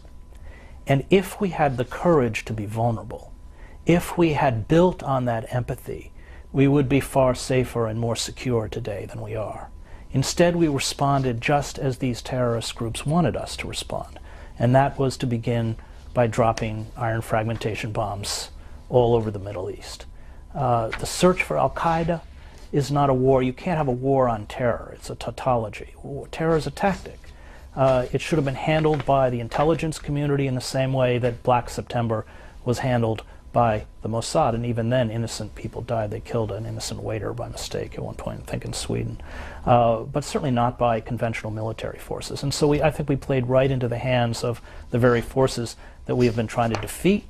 9/11 and Al-Qaeda were used as excuses to curtail democracy, civil liberties at home. We openly began to employ torture, not only in places like Guantanamo, but at our black sites around the globe, as well as against dissidents like Bradley Manning. And I think that there's been a frightening erosion of everything that we value and hold dear, and that we consider sacred. The people who perpetrated these crimes of 9/11 probably couldn't be happier. Steve in Uniontown, Pennsylvania. Please go ahead with your question or comment for Chris Hedges. Hi, Peter. Hi. It was only a few months ago I called in, and I got through, and when Michael Moore was there, and I suggested getting Chris Hedges on, and voila, here he is. I'm so powerful. We'll give you the credit. Thanks. Chris, a question about corporate personhood. They've used, corporations have exploited the 14th Amendment so as to, get more power. And I was wondering if it's possible, and this isn't facetiousness, the 13th Amendment outlaws slavery, right? So if these legal persons are owned by private people or shareholders, wouldn't it be possible to free the corporations from this ownership through the 13th Amendment and somehow to disempower them? And I'd like to see Cornel West on sometime. Thanks. Well, that would be great if we had a judicial system that didn't serve the interests of the corporate state. And Citizens United is a clear example as to who the Supreme Court serves. It's not us, it's them. And I think the power of the Occupy movement is that it realizes that so many segments of our government and institutions, including much of the media, are just wholly owned subsidiaries of corporations. That we have to confront that power directly through civil disobedience, which includes the willingness to be arrested. That is the only hope we have left, I think, of affecting any kind of fundamental and real change. Appealing to the systems of power, including the judiciary, I think at this point is not going to work. This is Book TV's In-Depth program, our monthly author program, where we focus on one author and his or her body of work. This month, it's Chris Hedges. For that last caller, Cornel West has done In-Depth, and you can watch that at booktv.org in its entirety. Just use the search function up in the upper left-hand corner. The producer of this program is Tanya Davis. Fargo, North Dakota. Ed, you're on with Chris Hedges. Hi. Mr. Hedges, a speculative question. What might Mr. Blankfein, a recent chairman of Goldman Sachs, have meant when he responded to a question about Goldman Sachs' market activities by saying, I think I or we were doing God's work. I or we were doing God's work. Thank you, Ed. Self-delusion would probably be the first word that would come to mind.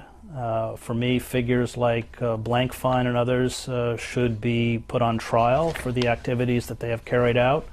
And I think the failure of a functioning judiciary to prosecute what are clear acts of fraudulent activity and manipulation of markets, the ability of these corporations to not only loot the Treasury, but now essentially borrow money without interest, while the rest of us are shackled in a kind of debt peonage. I mean, this is just indefensible in a functioning democracy. And you know, it's an odd situation to be a dissident or a critic and call for the rule of law.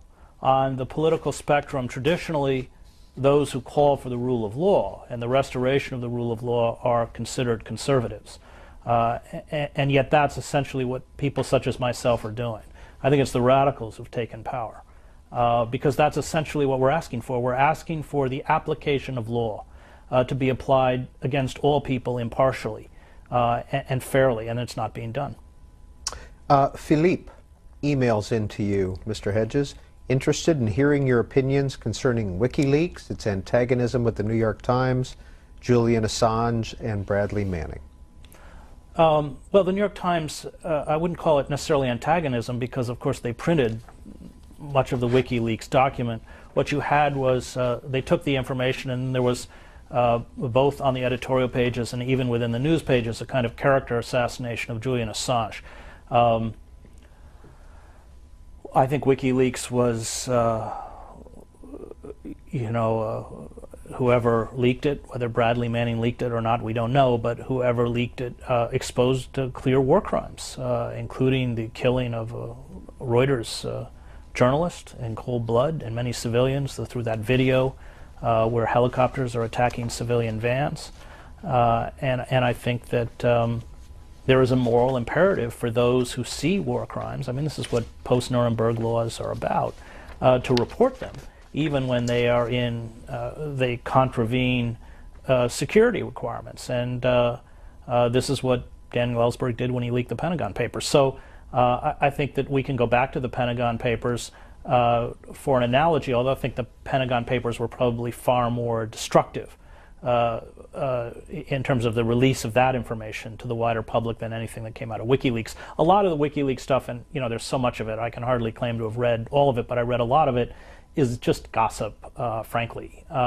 Cables and foreign leaders we don't like, and sort of embarrassing things that ambassadors said. Hillary Clinton calling on diplomats to spy on people at the UN, this kind of stuff. But within it was some significant information that I think should have been made public, so that we could begin to understand what has been happening in the conflicts in Iraq and Afghanistan. We have an hour and a half left with Chris Hedges. He is the author of 9 nonfiction books beginning in 2002. War is a Force That Gives Us Meaning. 2003, What Every Person Should Know About War. Losing Moses on the Freeway came out in 2005. American Fascists in 2006. I Don't Believe in Atheists, which is now in its reprint called When Atheism Becomes Religion. That came out in 2008. Collateral Damage in 2008 as well. Empire of Illusion, 2009. The best-selling Death of the Liberal Class in 2010. And his most recent book, The World as It Is, came out in 2011. Well, every month when we have the author on, we always ask them about what they're reading, some of their favorite books and influences. As we continue our program, we want to show you that now. And we are back with our in-depth guest, Chris Hedges. Mr. Hedges, you are currently reading The Cross and the Lynching Tree by James Cone. What is that? One of the most important books of theology of the last few decades. Cone's an amazing theologian. And this book is, which he spent 10 years writing, is a look at the utter failure on the part of white theologians in the white church to respond to the lynching of black men and women, the reign of terror in Jim Crow South. And he argues correctly that the failure on the part of the white church to understand that the crucifixion of Jesus was a lynching meant that it couldn't see the power of the crucifixion and fundamentally the message of the gospel itself within its midst. And it is really a stunning work. It's just filled with intellectual and emotional depth charges that whether you're a believer or not, you should pick up and read. Melky Russell tweets into you, Mr. Hedges. Can Chris talk about the issues a black man might face saying the same things you're saying to a white audience?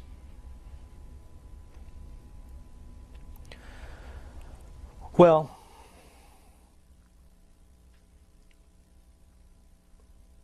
look at what's happened to Cornel West when he has gotten up and criticized Barack Obama. He's been attacked roundly, including within the black mainstream media, to get up and speak an uncomfortable truth, as Cone has done throughout his life, is to have a lot of people turn away from you, to turn their backs on you. I've spent over 2 decades of my life living among people who are not white, and I speak Spanish as well as Arabic and French, and it has been a long process as a white privileged male to begin to understand the reality of white supremacy, both as it manifests itself within the heart of the empire and on the outer reaches of empire. There are all sorts of assumptions that I can make that people who live in marginal communities and people of color cannot make. And it's important, I think, for those of us who come out of positions of privilege, and we spoke about the 2.5 years I lived in Roxbury, to put ourselves in these environments, because we're forced to confront our own blindness. And when you develop close relationships with people who suffer, whether they're Palestinian or whether they're African American in the inner city, when they become people you love and care about, and you see how entire systems are conspired against them, it becomes painful for you. But I think more importantly, you begin to see all the things that up until then you were unable to see. And that blindness, that there'll always be a kind of gulf between you and those who are oppressed. There will always be an inability to understand. You get as close as you can, you work as hard as you can, and then you accept your own deficiencies.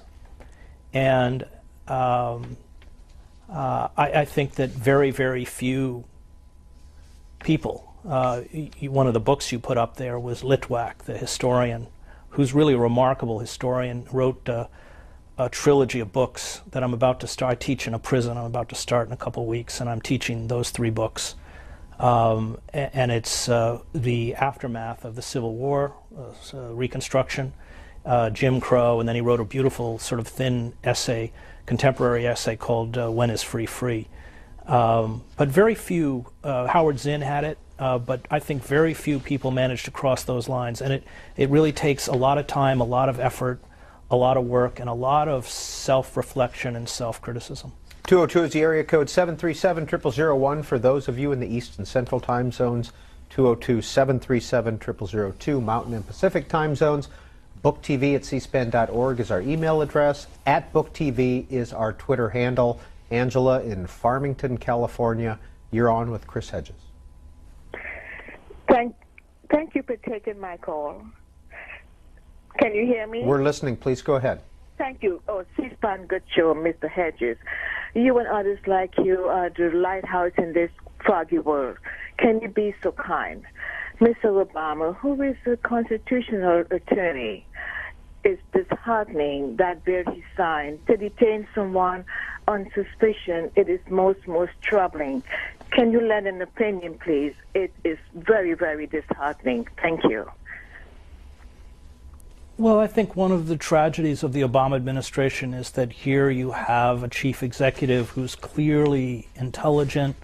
He's trained as a constitutional lawyer, and yet he's done so little to not only defend our constitutional rights, but reverse the assaults against constitutional rights that were put into place by the previous administration.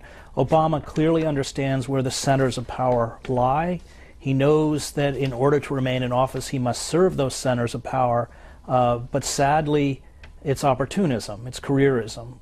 He has decided to betray the majority of the citizenry in order to accrue for himself the perquisites of power. But he's done so at our expense. And this is the tragedy. I think on many levels, Bush was probably clueless. I don't think Obama's clueless. And in some ways, that makes him even more guilty.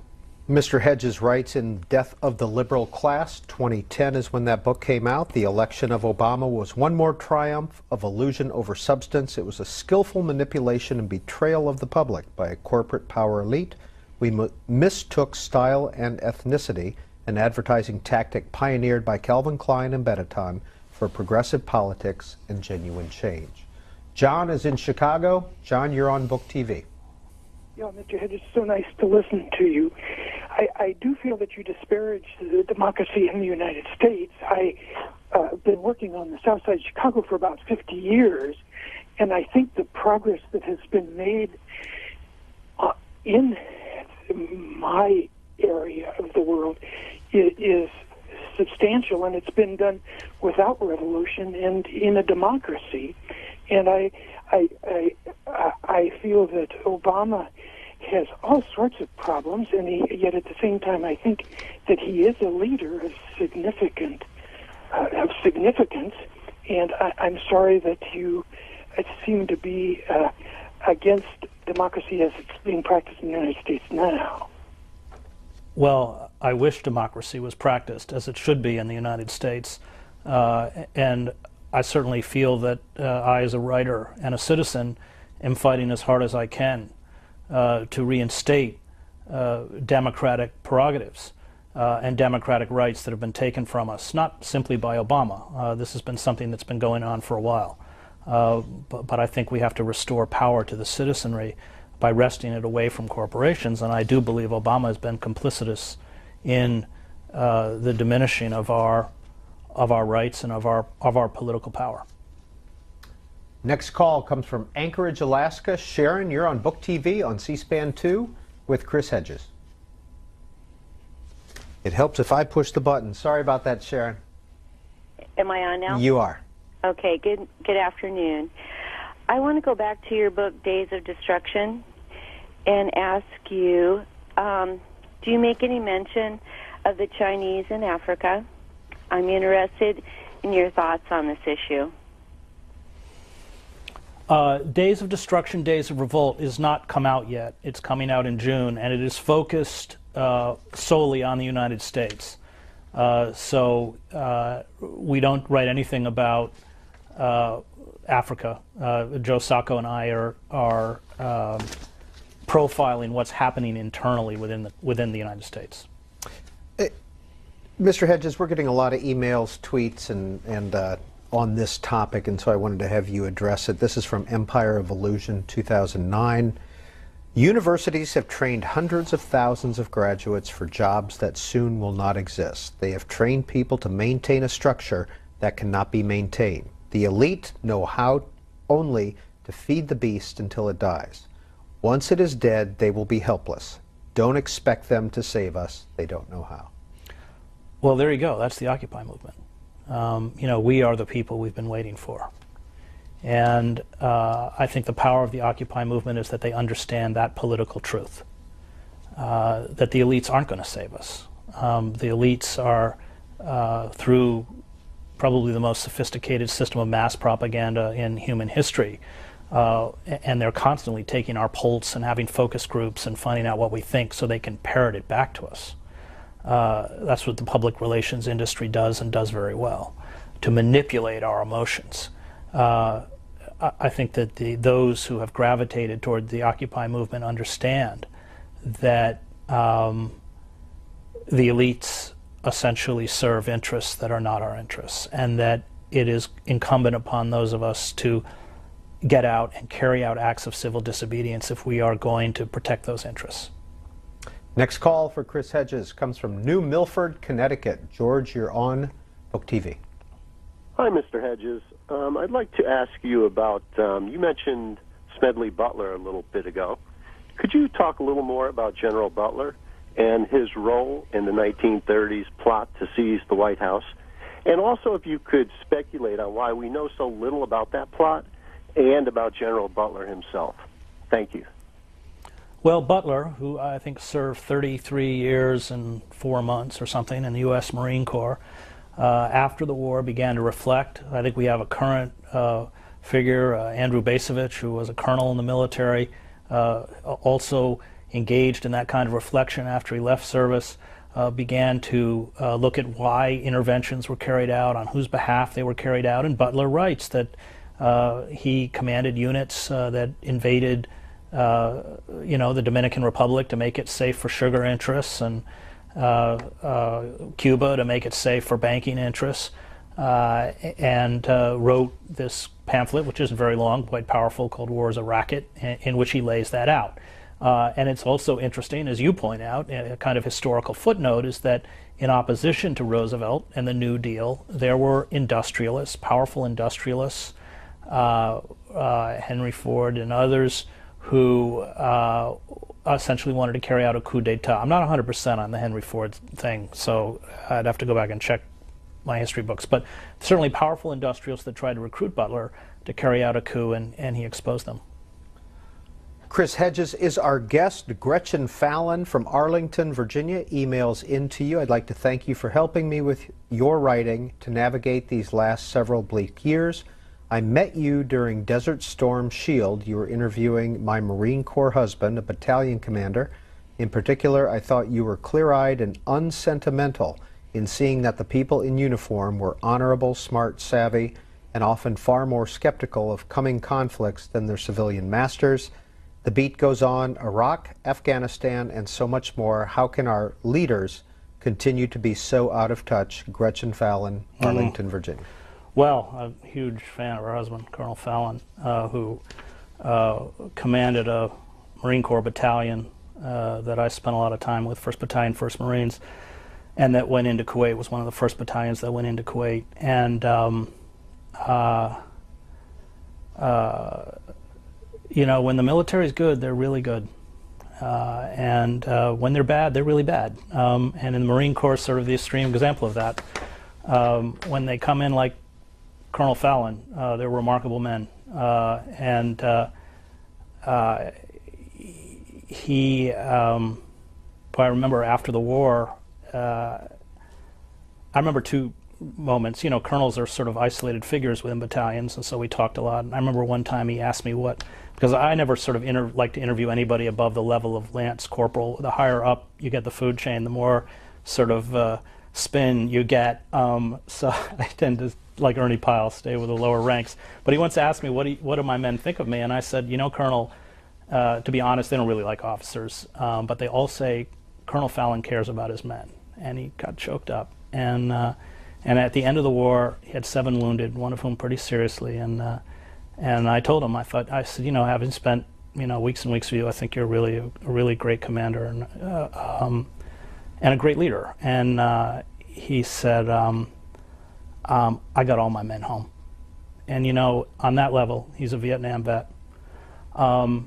In some ways, you go to people like that, and there's no one who hates war more than they do, the good ones. And they want to take all their men home.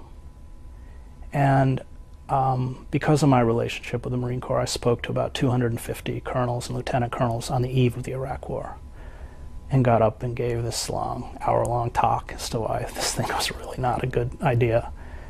And all of those people, because they were putting their men on the line, because it's them who pay the price, there was no disagreement. They understood this was folly. They did their duty, but they knew it was insane. And you saw Shinseki and a few other military leaders at very high levels walk out of this program because of that.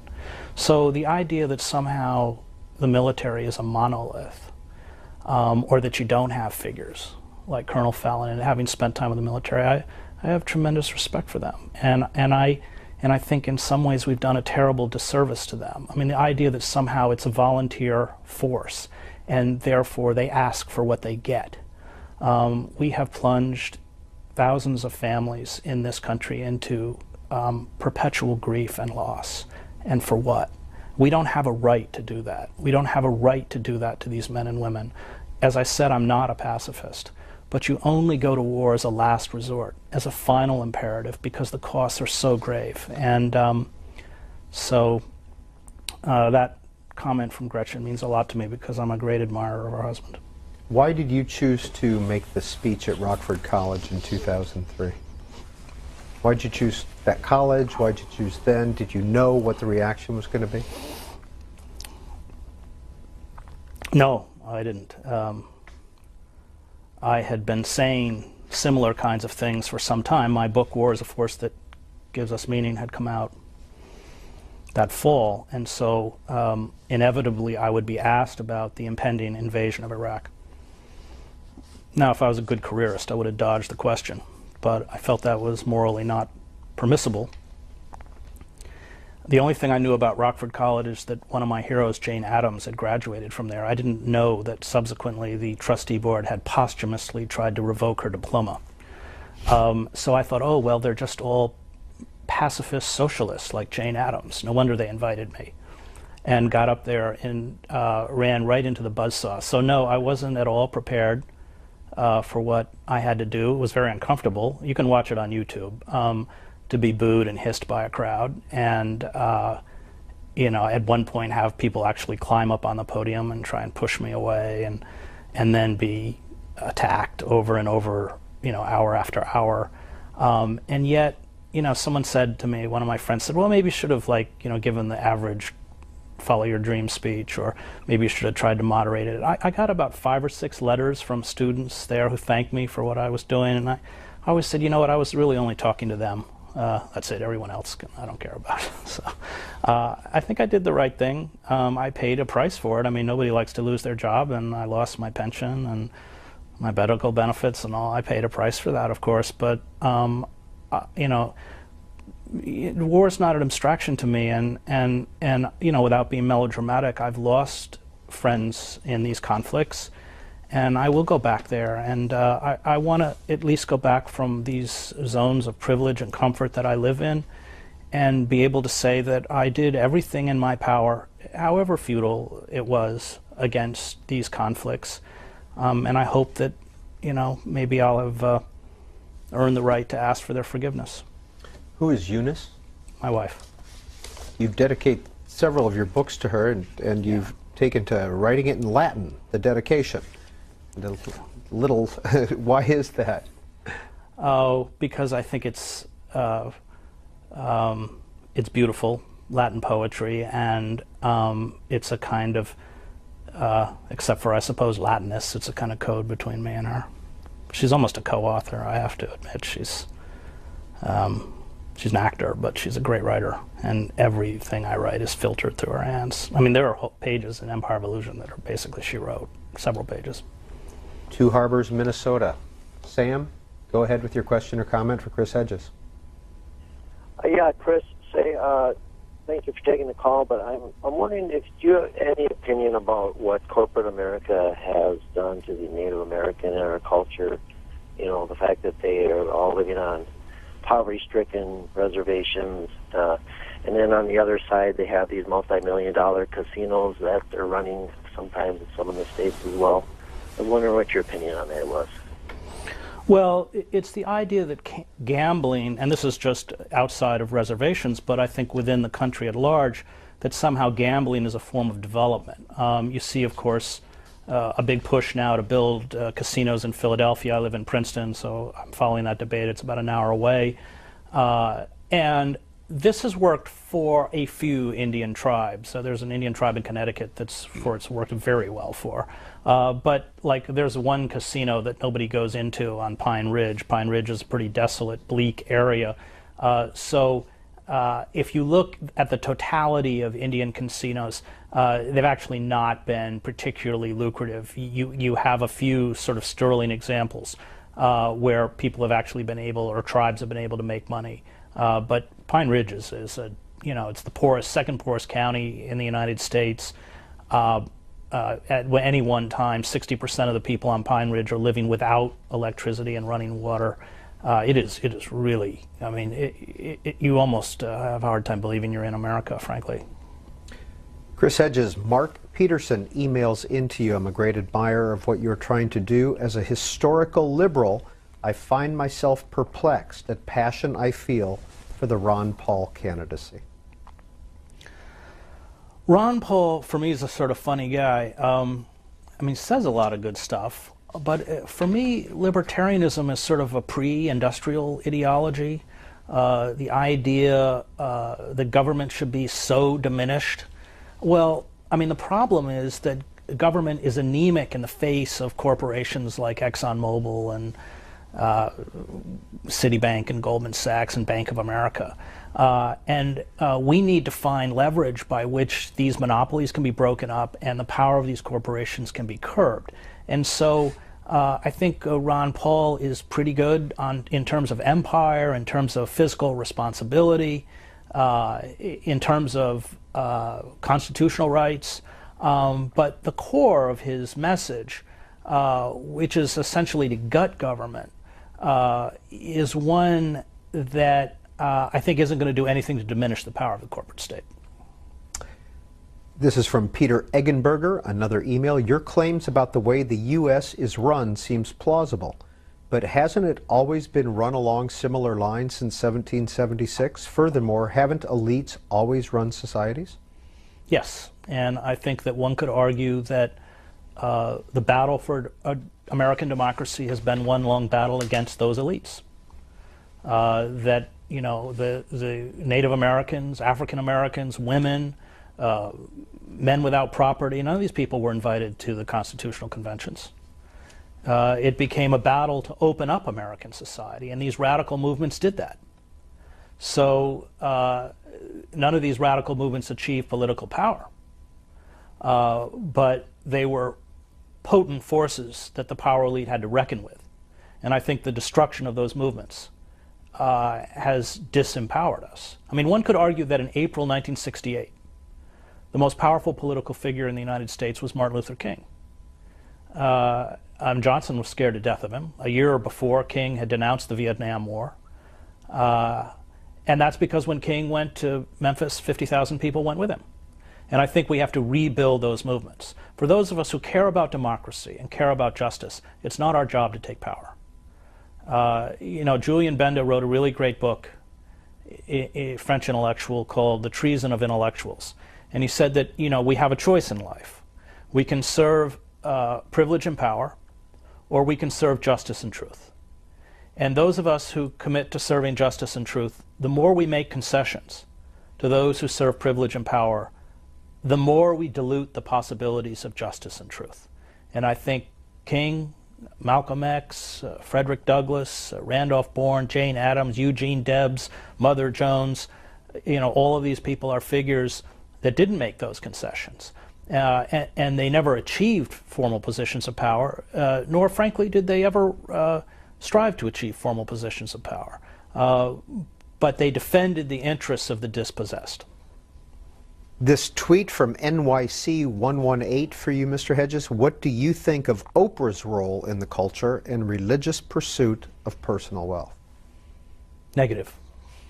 Oprah peddles this fantasy that we can have everything we want if we just focus on happiness and grasp that we are truly exceptional and dig deep enough within ourselves. And this is just magical thinking. It's not just peddled by Oprah. I don't want to pick on Oprah. The Christian right does it. Hollywood does it. Corporatism does it. Tony Robbins, self-help gurus do it. And it's just a myth. And frankly, it's a myth that's used to beat up on the poor. So there are no jobs in Camden. They used to make Campbell's soup in Camden. Even that's gone. Everything's gone. The schools are dysfunctional, gigantic dropout rate. The streets are unsafe.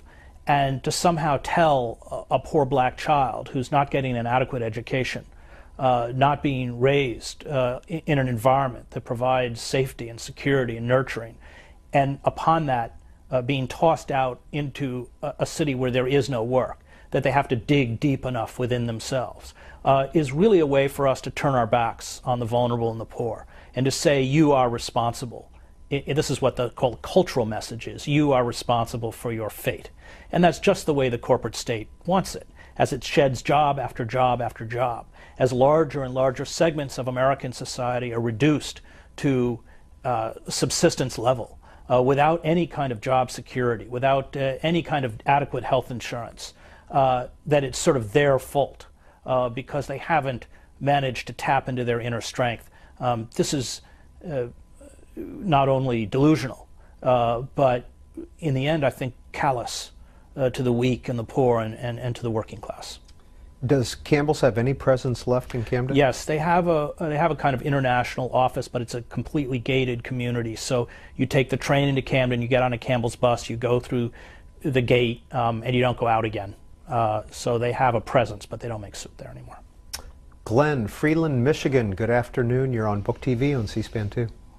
Thanks very much. Mr. Hedges, some people now say the Holocaust is a lie. At the time, at least, some people had the excuse of saying they didn't know because there was no television and internet and stuff like that. Now, with what's going on in Syria, you can see the torture and the atrocities and all that kind of thing. And the peaceful protesters, they're carrying signs that say the old, I guess it comes primarily from the Holocaust. All it takes is for good people to do nothing, and evil people will triumph, or whatever exactly it is.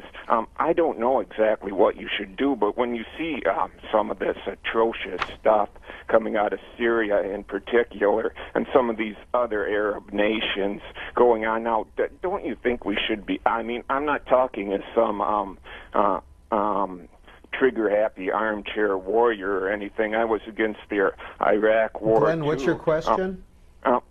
Don't you think there's something more we could be doing in situations like Syria now? Well, I supported the intervention in Bosnia. I was much more skeptical about the intervention in Libya. We became embroiled in a 6-month-long civil war in Libya. Hundreds of people, thousands of people perhaps died. We don't know the actual count. Once you stop using cruise missiles and sophisticated weaponry like that, you inevitably have civilian casualties. I think intervention in Syria would probably not be quick or easy. And in terms of loss of life, as we saw in Libya, may in fact drive up the body count. The problem with Syria, as is the problem with Libya, is that they are sort of the Ceausescus of the Middle East. If you remember in the revolutions in Eastern Europe, the Polish government eventually built a kind of coalition with Solidarity. Erich Honecker in East Germany and the communist regime went down, as it did in Czechoslovakia, relatively peacefully. There was violence, but not as we saw in Ceausescu, where Ceausescu sent down troops and murdered thousands of people in Timișoara, which is the city where the rebellion began. And I think in Libya and Syria we've seen the same kind of recalcitrance on the part of the regimes, that they're quite happy to kill their own. And it's really tough to know how to respond. But I think Libya is an example of perhaps how we don't want to respond in Syria. You know, what we have to do is put as much pressure as we can on the outside, but I think becoming embroiled in a Syrian civil war is not astute. About 50 minutes left with this month's in-depth guest, Chris Hedges. For what did you win the Pulitzer? It was I was part of a team of reporters that won the Pulitzer Prize for our coverage of Al-Qaeda. And I was based in Paris, and I covered Al-Qaeda in Europe, not in Germany, I don't speak German, but in the rest of Europe, including London, Britain, and the Middle East.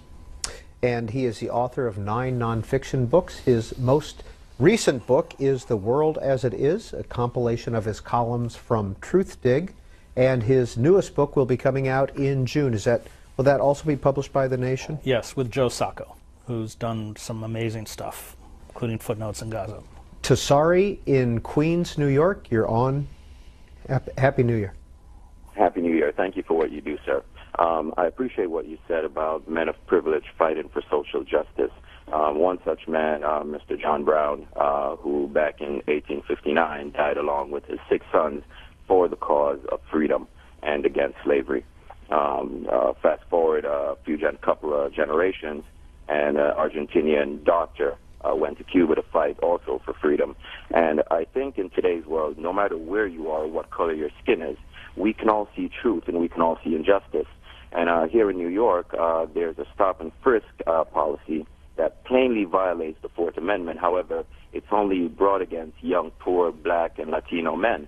And I think whatever your color is, as human beings, as Americans, we have to stand up for the Constitution, or for the spirit of the Constitution, the Declaration of Independence, that says God gives rights to men that men cannot take away. And again, thank you for what you do, and we would really appreciate you to help give voice to the stop and frisk movement in New York City against the violation of the Fourth Amendment. Well, I've already told Carl Dix and Cornel West that the next time they go up and get arrested at a stop and frisk event in Harlem, I'll join them. So I've got a court date on January 20th for my arrest in front of Goldman Sachs. So I want to ration my court dates, but after I go to court, I'll get arrested again. Was that as part of the Occupy? Yes, Cornell and I did a people's hearing of Goldman Sachs in Zuccotti Park, where it was broadcast live by WBAI, the Pacifica station in New York, where we had people who had lost their homes, lost their jobs, come and testify, and then several hundred of us marched to the headquarters of Goldman Sachs, and then a group of us sat down and linked arms and were arrested in front of Goldman Sachs. I don't know if you read your erstwhile newspaper this morning or not, or saw the picture of Zuccotti Park. Any reaction to the to that picture and that story about the park?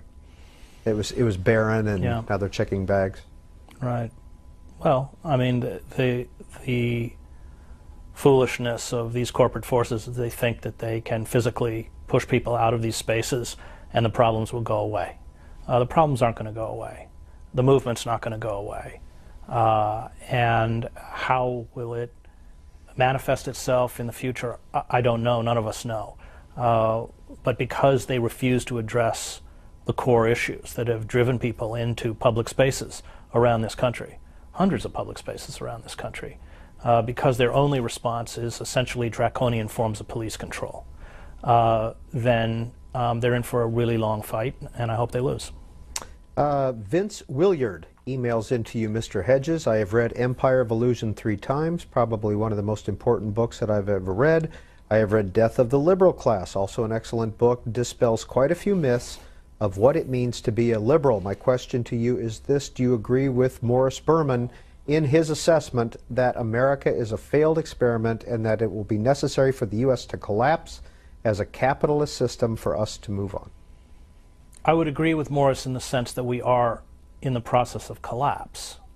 The looting of the U.S. Treasury. I mean, the figures that are coming out that the New York Times reported, the trillions of dollars that have gone into Wall Street, which they've used for these obscene bonuses and swelling corporate profits. This is our money.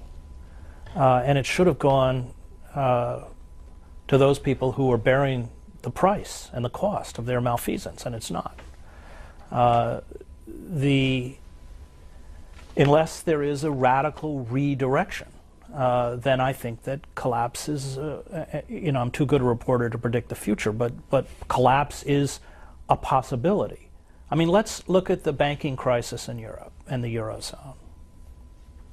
Hypothetically, we see a lot of, they're bleeding money out of Greece, out of Italy, because they don't trust the system. Well, countries like Italy and Greece are in a terrible bind, because if they go back to their own currency, then their banking system will go under. And in order to go back to their own currency, they'd have to shut down the banks for a week or something. And you can be damn sure that by the time depositors showed up at the bank windows, what they had in euros would never equal what they were being given in drachma or lira. And the political ramifications of that could be immense. We still have a very disturbing, bubbling right wing within countries throughout Europe. And I'm not saying that's going to happen, but it's certainly not beyond the realm of possibility. The problem with the financial meltdown of 2008 is that we never reformed the system. They're right back doing the same kind of speculative activity that they were engaged in before. And look, in the 17th century, speculation was a crime and speculators were hung. It was a capital offense. And now they run the government and run the economy. And we have no way of controlling them. So it doesn't look good because we've not addressed the core problem. And that is somehow that money is real, that we can destroy our manufacturing base and can make money by betting. Well, in 2008, $17 trillion, mostly in the form of small holdings by people who had 401ks and pension plans, and money they'd save for college vanished, evaporated, and $40 trillion worldwide. And if speculators retain control of the global economy, then it's pretty certain it's going to happen again. In your book, Empire of Illusion, 2009, The End of Literacy and the Triumph of Spectacle, you have a chapter where you visited Las Vegas for a month, or for a while. What chapter is that? On the porn industry. And Illusion of Love. Yeah. And I get very angry with the liberal class on the left over their refusal to condemn pornography. Why is it morally indefensible to physically abuse a woman in a sweatshop in the Philippines or in southern China? But somehow it's an issue of free speech when it's done by the sex industry in the United States. When I started interviewing these women who came out of the porn industry, having suffered from post-traumatic stress disorder, I instantly, after literally a minute or two, said, "Oh, these people all have PTSD." And I wrote it graphically and brutally, I think it intended to engender a kind of disgust. I never write in the chapter we should or shouldn't ban porn. I just said if you want to defend porn, then you better understand what it is you're defending. These women, and they're just thrown up, they last 1 or 2 years on the sets, and then, if they continue within the industry, they just, in essence, become call girls, shipped around the country in hotel rooms. It's just awful. But they're popping handfuls of painkillers before they go on the sets. This violence, which sells, and porn it's not the soft-lit porn of the Playboy channel anymore. It's so-called gonzo porn. The violence is not simulated, it's real. These women are black and blue by the time they finish.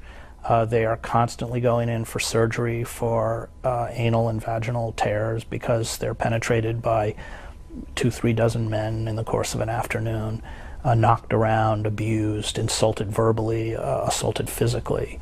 And I was, as somebody who doesn't watch porn, I was pretty blown away. It was really sick. And I end the chapter, because the only emotion that women on porn sets are allowed to express is a craven desire to be degraded physically and morally, physically and verbally and morally. And I end the chapter 2 ways, talking about these $7,500 silicone dolls, which are anatomically correct and people take home and buy Victoria's Secret clothing for. And because in essence porn is really finally about necrophilia. And if you look closely at the images out of Abu Ghraib, they all look like stills from a porn film. The pornification of culture, and especially the young. Most of the viewers of porn on the internet are between the ages of about 13 and 18. It's a completely pornified culture. And I think that in this, boy, I stand with the right wing on this. I think it is a symptom of deep moral degeneracy and an utter failure on the part of the so-called liberal class to stand up for the values it purports to espouse. It won't take a stand against it. We are talking with Chris Hedges on In Depth.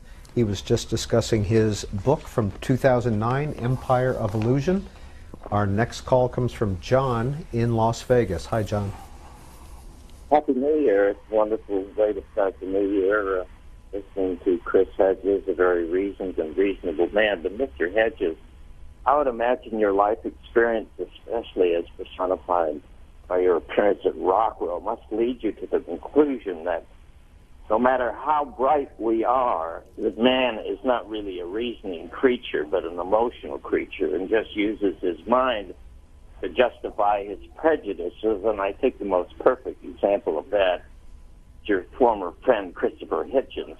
For Christopher Hitchens to look at Henry Kissinger and his involvement in the assassination and murder of the democratically elected socialist Salvador Allende in Chile and conclude that he is a war criminal, and then to look at the more egregious behavior of George Bush and his lying us into Iraq and the murder of thousands of Iraqis and the murder of Saddam Hussein, and conclude he is not a war criminal, and the fact that Christopher Hedges would totally belittle anyone who remotely questioned 911 leads me to the conclusion that even the sharpest mind can be dulled by prejudice. Now, we've lost that very sharp mind.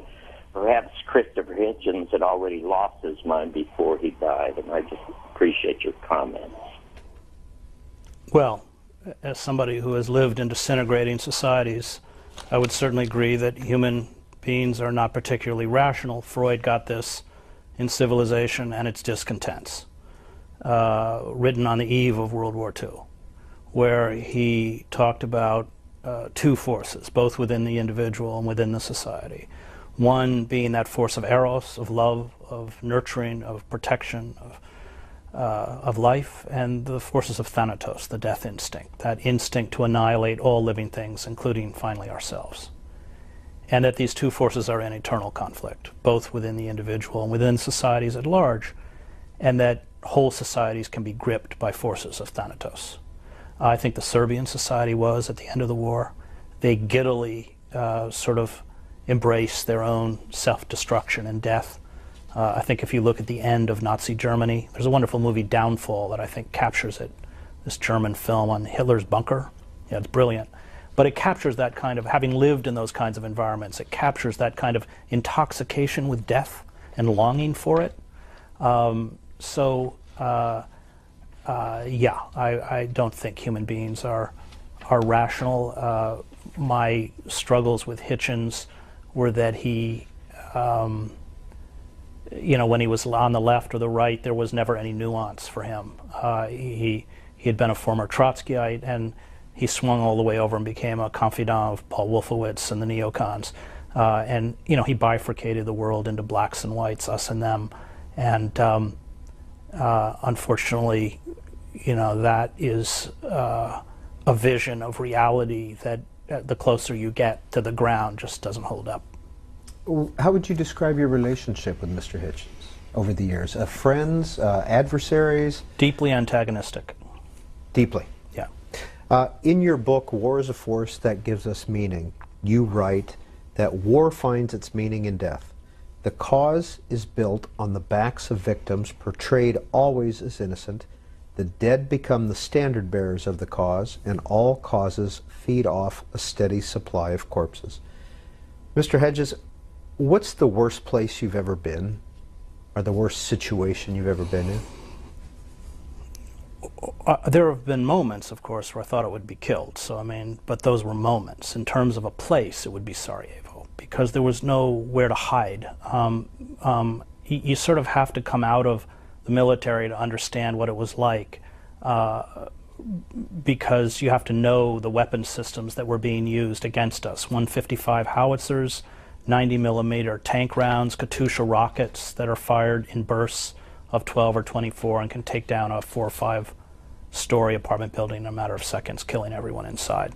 This was the kind of heavy ordnance that was being lobbed on top of us 24 hours a day, and coupled with the sniper fire. So it was like being in a, you know, in a kind of, it was like being a rat in a cage. You know, I mean, you couldn't get out, and you were constantly being zapped, and it had the same kind of psychological effect where it just ground you down.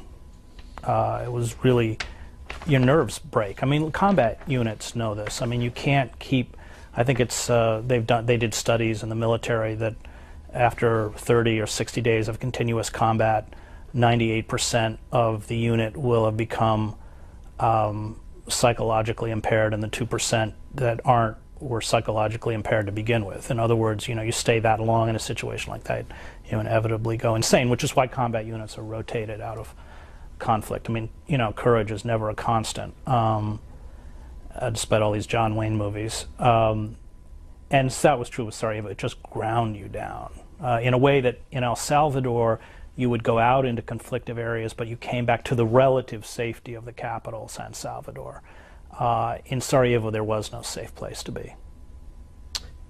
In your book, I Don't Believe in Atheists, also known as When Atheism Becomes Religion, the belief that we can achieve human perfection, that we can advance morally, is itself an evil. It provides a cover for criminality and abuse, a justification for murder. It sanctifies war, murder, and torture for an unattainable absolute. Yeah, the idea that time is linear. That's peculiar to both the Hebrew and the Christian Bible, which was adopted by the Enlightenment. The idea that, you know, we're getting better and better, that human progress is inevitable, is a myth. You know, the Greeks, most Asian cultures see time as cyclical, that you have both within the individual and within civilizations a time of birth and maturation and decay and decrepitude and death. And I think history bears that out. I don't think there's anything in human history or human nature to justify the idea that we are advancing morally as a species. That doesn't mean we don't make moral advances. We do, but we also make moral reverses. And I think what we've done is equate technological progress with moral progress, and that's very dangerous. That technology is an instrument that serves the ambitions of humankind, but I don't think human nature changes very much. And this being lulled into this false belief that science or technology will, for instance, save us from global warming is essentially the modern equivalent to the ancient religious sects that people adopted as Easter Island was decimated and the environment essentially destroyed to a point where it no longer could sustain a human population. And I think we have to wake up that there is nothing inevitable about human progress, that it's far more important that we face and confront reality and deal with it. And if we don't, if we keep this naive belief, in essence, technology is sort of serves what in medieval times would have been God. And unless we shake ourselves free from that, we're in very big trouble. In your book, The World as It Is, the creed of objectivity killed the news, and you quote Molly Ivins in here, and I just want to read just a little bit of that. This is Molly Ivins writing. I have heard many an editor say, well, we're being attacked by both sides, so we must be right. Stems from the curious notion that if you get a quote from both sides, preferably in an official position, you've done the job. In the first place, most stories aren't two-sided, they're 17-sided at least. In the second place, it's of no help to either the reader or the truth to quote one side saying cat and the other side saying dog, while the truth is there's an elephant crashing around there in the bushes. Well, she got it. And that's why programs like The Daily Show or Colbert are so popular, because they poke fun at this absurdity of balance, where you get one lying pundit from the right and one lying pundit from the so-called left, and some cynical, overpaid news celebrity sitting in the middle who knows that both are lying through their teeth and refuse to say anything. And I think that that is a kind of betrayal of the viewer or the reader. That it's our job as journalists, insofar as we can, to tell the reader or the viewer the truth, however unpleasant that truth may be, and however it may cost us in terms of popularity. And I think journalists are, if you go into that profession and you're looking for popularity, you're in the wrong profession. We should have a kind of constant antagonism to power. Whoever's in power, I don't really care where it comes from. Figures like I.F. Stone or Orwell are sort of my heroes because of that. And these were not impartial people. These were not people who didn't have strong opinions, but they understood that the truth was sacred. And Orwell, like Stone, they were quite willing to anger their leftist support. I remember Homage to Catalonia. Orwell's great memoir of the Civil War included a chapter where he was an anarchist. He was fighting with the POUM, and the communists, the Comintern, the Stalinists came into Barcelona and gunned them all down. And Orwell put it in and published the book while the war was still going on. It only sold 600 copies during his lifetime, but it was, Orwell said, the power of the short-term lie is just not something I'm going to engage in. And in the long term, the truth has to be told, even if it ostensibly hurts a cause. And Orwell was shot through, almost killed on the Argonne front, shot through the neck and wounded fighting against the fascists. And yet he wouldn't lie on behalf of the Republicans. And that really is the gold standard. So these people were not in the way of sort of commercial journalism defined in any way as objective or impartial, but they told the truth. Chris Hedges is our guest this month on In Depth. We have about a half an hour left. Frida in Albany, California, thanks for holding. You're on the air. Oh, thank you.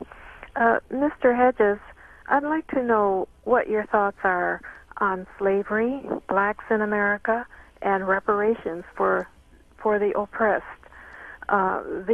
black population. I think something similar to the Marshall Plan would be in order. Well, the civil rights movement was a legal victory, but it was not a victory in the sense that Martin Luther King and Malcolm X defined it, because they knew that if there was no economic justice, there could never be racial justice.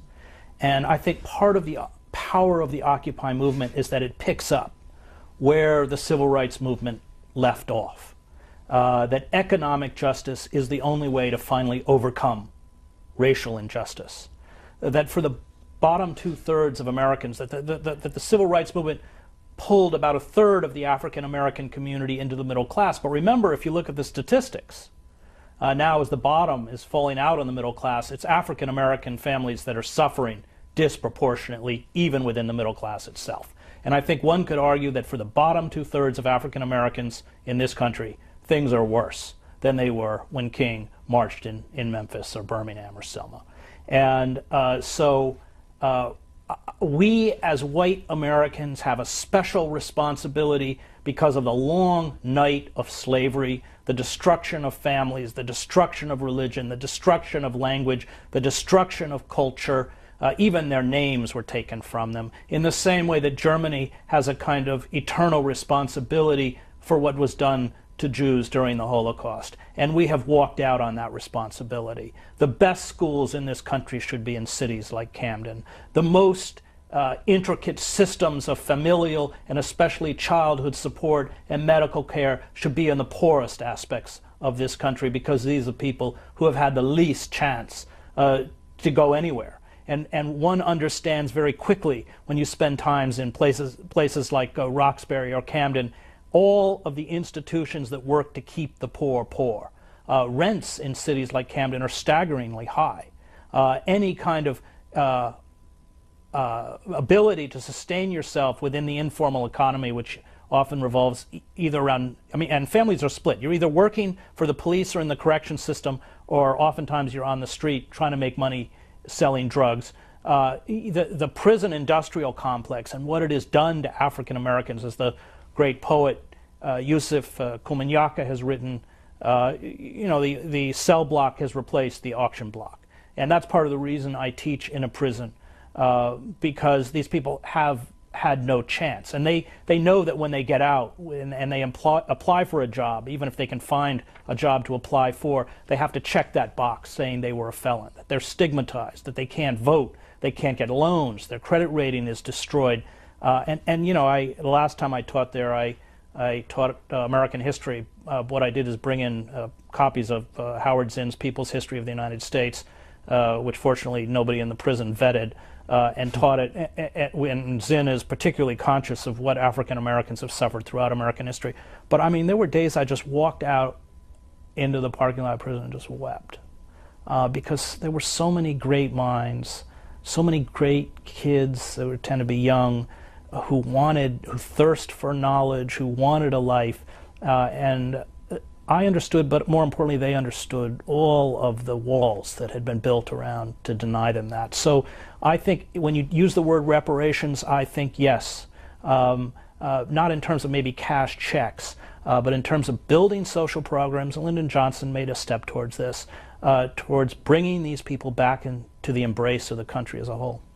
Chris Hedges is the author of 9 nonfiction books. In 2002, War is a Force That Gives Us Meaning came out. What Every Person Should Know About War in 2003.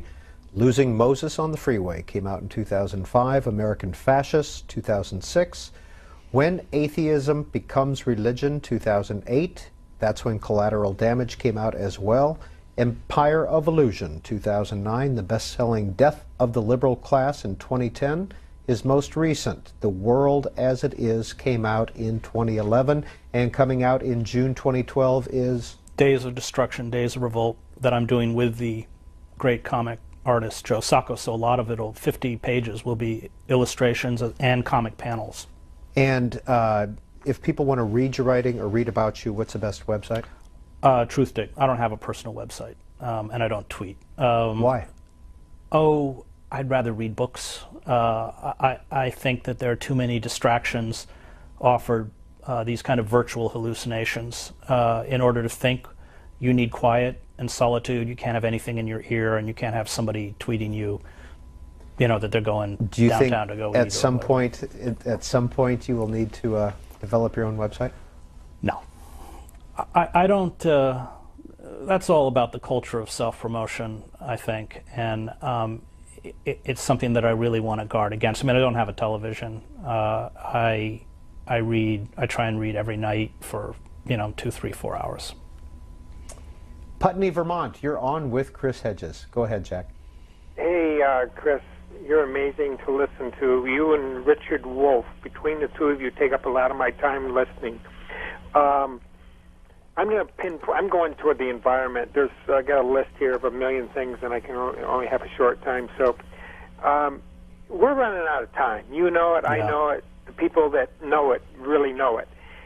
We've been trying to tell them since the 70s. The environmental scientists first brought out the issue of, it was acid rain originally. The progress is pretty grim when you look at what we just did down in Durban. It's almost criminal, the response of the United States in terms of not taking any leadership and putting this thing off. When you have scientists around the world saying, we only have a short period of time here to get going on this, or we're going to tip to the other side and not be able to bring it back. Somehow, and how are we going to do it? We need to take this from corporate. And I bet you're a Marine. Were you a Marine? No, I spent time with the Marines. They did make me boot, I will say, Colonel Fallon. Which, if you're a Marine, you'll know what I'm talking about. Jack, very quick. Out of the 60s. Jack, very quickly, if you could wrap this up. Anti-Christian, anti a lot of things. And I'm looking at Crazy Horse here on the wall, that monument yeah, okay, I'm wrapping it up. All right, Jack, tell you what, we're going to, a lot of comments there on the table, and we'll get an answer from Mr. Hedges or a comment from him as well. Well, when we talk about the giddy intoxication with a death instinct, I think the self-denial or self-delusion around global warming is terrifying, because you have two responses equally self-delusional. One is that it doesn't exist. You had 50 members of Congress sign this thing when they came in that global warming doesn't exist. Or you have the self-delusion that somehow we can adapt. We'll just plant palm trees in Chicago kind of thing. And the fact is, if we don't break the back of the fossil fuel industry, and carbon emissions have gone up this last year, we're cooked, we're finished. I mean, even if we stopped all carbon emissions today, temperatures would still rise by many estimates to about 550 parts per million, 350 parts per million being what throughout the human history has sustained the human species.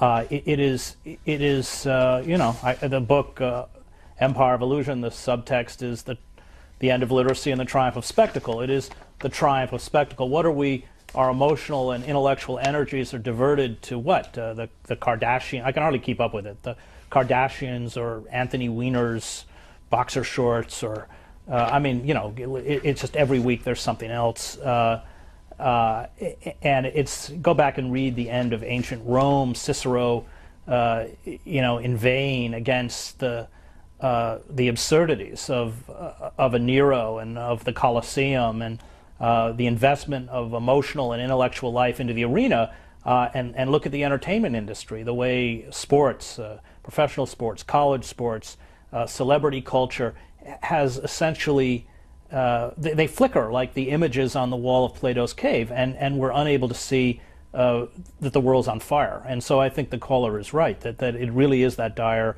it really is that serious, and yet the culture of celebrity and the culture of spectacle and the culture of illusion is so powerful and is disseminated in so many ways that we're anesthetized. A couple of related emails here. This is from Paul Appel, and we have another one here from Shepard Nakbar, and they're both talking about their grandchildren. What is the most effective action an older dispensable war vet can do to help his grandkids have a better life? That's Paul Appel. And then Shepard asks, I want to give advice to my 13-year-old granddaughter. What country should she be thinking about emigrating to live a happier, more moral, and productive life? Canada, Costa Rica, Singapore, Norway, other? Well, Canada just walked away from the Kyoto Accords because of the tar sands, so I'm not sure Canada anymore.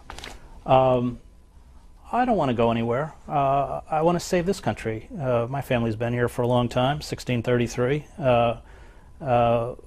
There's a lot that I love and care about, and I think it's worth fighting for. So get up and fight, and that's going to mean civil disobedience, and it's going to mean the discomfort of being arrested. And I think for me, the really great moral voices, Wendell Berry being one, Cornel West and others, have made this decision. I think Wendell Berry is about 77, beautiful poet, writer, moral philosopher. and he went and occupied, over the destruction of the beloved Appalachian Mountains in Kentucky, the governor's office. And as he went in there, he said, you know, going to jail is more time than I really care to donate to the U.S. government, but he did it. And I've been arrested here in Washington and New York, and I'll probably be arrested again, and it's not fun. Bill McKibben was here, arrested in front of the White House. Bill's another one, another person I respect a lot, and went to jail for 52 hours. And I think that's what we have to do, because because of my background and because of what I've seen and experienced, I'm deeply committed to nonviolence. And I think that in order to make a better world, we have to put our bodies on the line, peacefully, respectfully, through acts of civil disobedience, to challenge what I think in theological terms could be called these corporate systems of death. When you're on the front line like that, or with somebody like Cornel West, well known, are you treated with a deference, or are you treated differently at all? Yes. Do people know who you are? Yes, I am treated with deference. And when I was arrested in front of Goldman Sachs, everyone was cuffed in front of the cameras except for I was not cuffed. And the police inspector who was running the operation told the patrolman not to cuff me. I did get cuffed, but not in front of the cameras. I got escorted to a paddy wagon, then I got cuffed. That's public relations. So I don't know if that's deference or astute public relations. Hyattsville, Maryland, please go ahead. Thank you very much. Mr. Hedges, I think your work is wonderful. You talked about the media and how they don't like to intimidate the power centers, but there's one story out in foreign policy that is not covered, and I think is really terrible. The United States supports a whole lot of dictators and thugs, some of which come back to haunt the U.S. And I would think that there ought to be a national conversation. Is it in American interest to be supporting all these dictators? Well, I think you saw that in the Middle East, the way the American government clung to Hosni Mubarak until the last minute, deeply angered an Egyptian population that was looking for genuine democratic reform. Whose interests, are they promoting? They're not promoting the interests of their people, and they're certainly not promoting the interests of genuine democracy. And yet they're reliable allies in the quote-unquote war on terror and against the rise of Islamic fundamentalism or Islamic radicalism. But, the war on terror has just become the new mantra in the way that we supported all sorts of very heinous dictators in the war on communism, including figures like Ceausescu or Somoza in Nicaragua or Pinochet in Chile. And, it becomes a kind of very simplistic way to deal with the world, and I think ultimately in ways that are to our detriment, because standing up for human rights, one of the things about being in Latin America during the Carter administration was that Carter actually tried to take human rights seriously and alienated the junta in Argentina, the military junta in Bolivia, where I was living at the time. Somoza himself turned away weapon ships. And so the governments of Latin America were screaming sort of bloody murder and denouncing Carter as a traitor. And yet when you walk through this, only time in my life really, except for maybe in the revolutions in Eastern Europe or in Iran, which is on the street, probably the most pro-American country in the world, that I go through the street and people lauded me because I was an American. And I think that determining foreign policy based on commercial or corporate interests is not only morally wrong, but misguided. And winning the hearts and minds of the populace itself is a far more effective tactic. But unfortunately, foreign policy is dominated by these interests, and both military force and diplomatic policy largely sees itself as making host countries amenable to corporate domination. American Hero tweets into you, glad to see someone looking at Camden, New Jersey. It's like a city under occupation by some outside forces, referencing your upcoming book. This email from Gary Hamill in Stroudsburg, PA. quick two-part question. Why is the political right much more articulate and effective than the left in communicating their political philosophy to the working class? Well, that's a good question.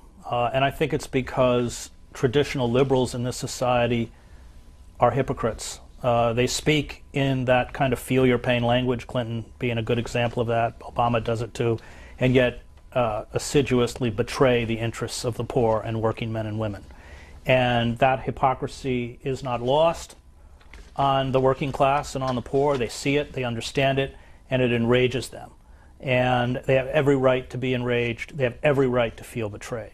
And that's why I think the Occupy movement is an important movement, because it begins to speak about issues of economic justice, and it holds the Democratic Party and the traditional liberal establishment accountable for the destruction of those forces that once made it possible to be a working man and woman in this country and live with some kind of financial security and dignity. And those people who present themselves as liberals within the society are essentially traitors to those interests. And that's why the right wing captures that and mobilizes it, because, frankly, it's true. In Death of the Liberal Class, Chris Hedges writes, Obama, seduced by power and prestige, is more interested in courting the corporate rich than in saving the disenfranchised. Asked to name a business executive he admires, the president cited Frederick Smith of FedEx, although Smith is a union-busting Republican. Smith, who was a member of Yale's secret Skull and Bone Society, along with George W. Bush and John Kerry, served as Senator John McCain's finance chair during McCain's failed run for the presidency. Smith founded FedEx in 1971, and the company had more than $35 billion in revenue in the fiscal year that ended May 2009. Smith is rich and powerful, but there is no ethical system, religious or secular, that would hold him up as a man worthy of emulation. Such men build fortunes and little monuments to themselves off the pain and suffering of people like somebody you referred to earlier, Henderson. North Platte, Nebraska. Ann, go ahead with your question for Chris Hedges. Yes, Mr. Hedges, you are truly a truth sayer, and I have two things I'd like to throw out there. One is that I keep hoping it's not true, but I have come to believe that the elections and voting is just an exercise in futility. It's like theater, and it doesn't make a difference. And somehow or other, we're supposed to believe that it gives us a voice and that by voting we can make a difference. And the other thing is that I'm a disabled grandma who would love to be part of the Occupy movement. But in the heart of ethanol country, there is no Occupy movement. And what could I do individually without transportation somehow to make a difference? Thank you, Ann. I think it is political theater. I think that's the problem. Just about every campaign promise that was made in 2008 by Barack Obama, whether it was filibustering the FISA Reform Act or closing Guantanamo, restoring civil liberties, he's failed us upon. And that's why I think that this movement and civil disobedience are the only weapon we have left, peaceful, nonviolent civil disobedience. You know, it's not what we do with life, it's what we do with what life gives us. And, you know, we all have limitations and struggles. You have personal limitations, and you shouldn't beat up on yourself for what you can't do. You do what you can. We change the world, I think, one person at a time. That's why in the Christian Gospels, the concern for the neighbor is absolutely paramount, especially for the neighbor who is poor, dispossessed, suffering. That's what the story of the Good Samaritan is at its core. It's about is the person who's left beaten on the side of the road. And I think it's within your circle, when you see that kind of suffering, reaching out in any way that you can to ameliorate it becomes an act that is not only one, finally, that is about compassion and empathy, but I think in the state of affairs of America, even a political act. Mr. Hedges, who else is there to stop the wars and the banks but Ron Paul? If the U.S. lasts that long, who are we to vote for? And I ask that in the sense of how closely are you following Iowa, and what do you think of the process, the whole process? Well, I try not to follow it. I don't really care what Newt Gingrich said or what Mitt Romney said, I mean, nobody's talking about issues, frankly. Ron Paul talks about issues, but for the rest of it, it's just vacuous garbage for the most part, and I just don't want to fill my head with it. I mean, the whole Republican primary has just been sort of the march of the trolls, one troll replacing another week after week. I think we'll probably end up with Mitt Romney, who's as soulless as Barack Obama, and as captured to the interests of corporations as Obama is. I think there are aspects to Ron Paul's ideology that I find disturbing. I think that, as a previous caller mentioned, there should be heavy state intervention into impoverished areas, not only in our inner cities, but in rural enclaves where poverty has become tremendous. Much of my own family comes from rural areas of Maine. Food deserts, supermarkets closed down, loss of employment, tremendous suffering. And I, in that sense, am a believer of the, I lived in Switzerland, and I saw a state, certainly not in any ways a perfect state, but one where everybody had health insurance, where there was no homeless. Now, tax rates are very high, 40 or 50%. It has one of the best public education systems in the world. Senior teachers earn as much as doctors. This is more towards the kind of society that I would like to see us build, where we distribute our resources so everyone has a chance. Look, I spent a lot of time with military units, and the best military units never leave their wounded or dead on the field. Even corpses. They still mean something. They're not just commodities, although their utility to the unit, I suppose, could be argued is gone. And I've seen soldiers and Marines crawl out and bring these bodies back. And these were always the units with the highest morale and the most effective fighting capacity. It's the units who left their wounded and dead on the field and walked away that rapidly disintegrated. And I think that's what we're doing as a nation. We need to rebuild that solidarity, that community, that sense that when you stumble and fall, I will reach down and help pick you up if we're going to make it. And I think we have allowed corporate values, whether it's through reality television. I mean, reality TV is essentially about corporatism. It's about the celebration of values that are characteristic of psychopaths: self-aggrandizement, incapacity for remorse or guilt, betrayal. One builds false friendships and then betrays them. For what? For fleeting fame and a little money. And it's just writ large throughout the whole culture. And we have to begin to question our value system if we're going to make it. And I think one of the most important questions is, what are we going to do about all those people that we've turned or allowed to be treated like human refuse? Eric Tremont emails into you from Albany, California. Although my politics are far to the right of Mr. Hedges, I do think that Death of the Liberal Class is a very interesting book. In particular, the book's blistering critique of higher education resonated with me. I am curious, was this critique prompted by Mr. Hedges' personal experience in trying to land a job in academia? I've never tried to land a job in academia. I have taught as a visiting professor at places like Princeton, Columbia, New York University, University of Toronto. Although I will admit that I'm pretty clear I probably would have great difficulty landing a job in academia. No, it was more prompted by my deep love of the humanities, a belief that people need to be taught not what to think, but how to think, and understanding that true intellectual activity is by its nature subversive. Plato understood this. It's about questioning structures and assumptions. The withering of the liberal arts, which frightens me.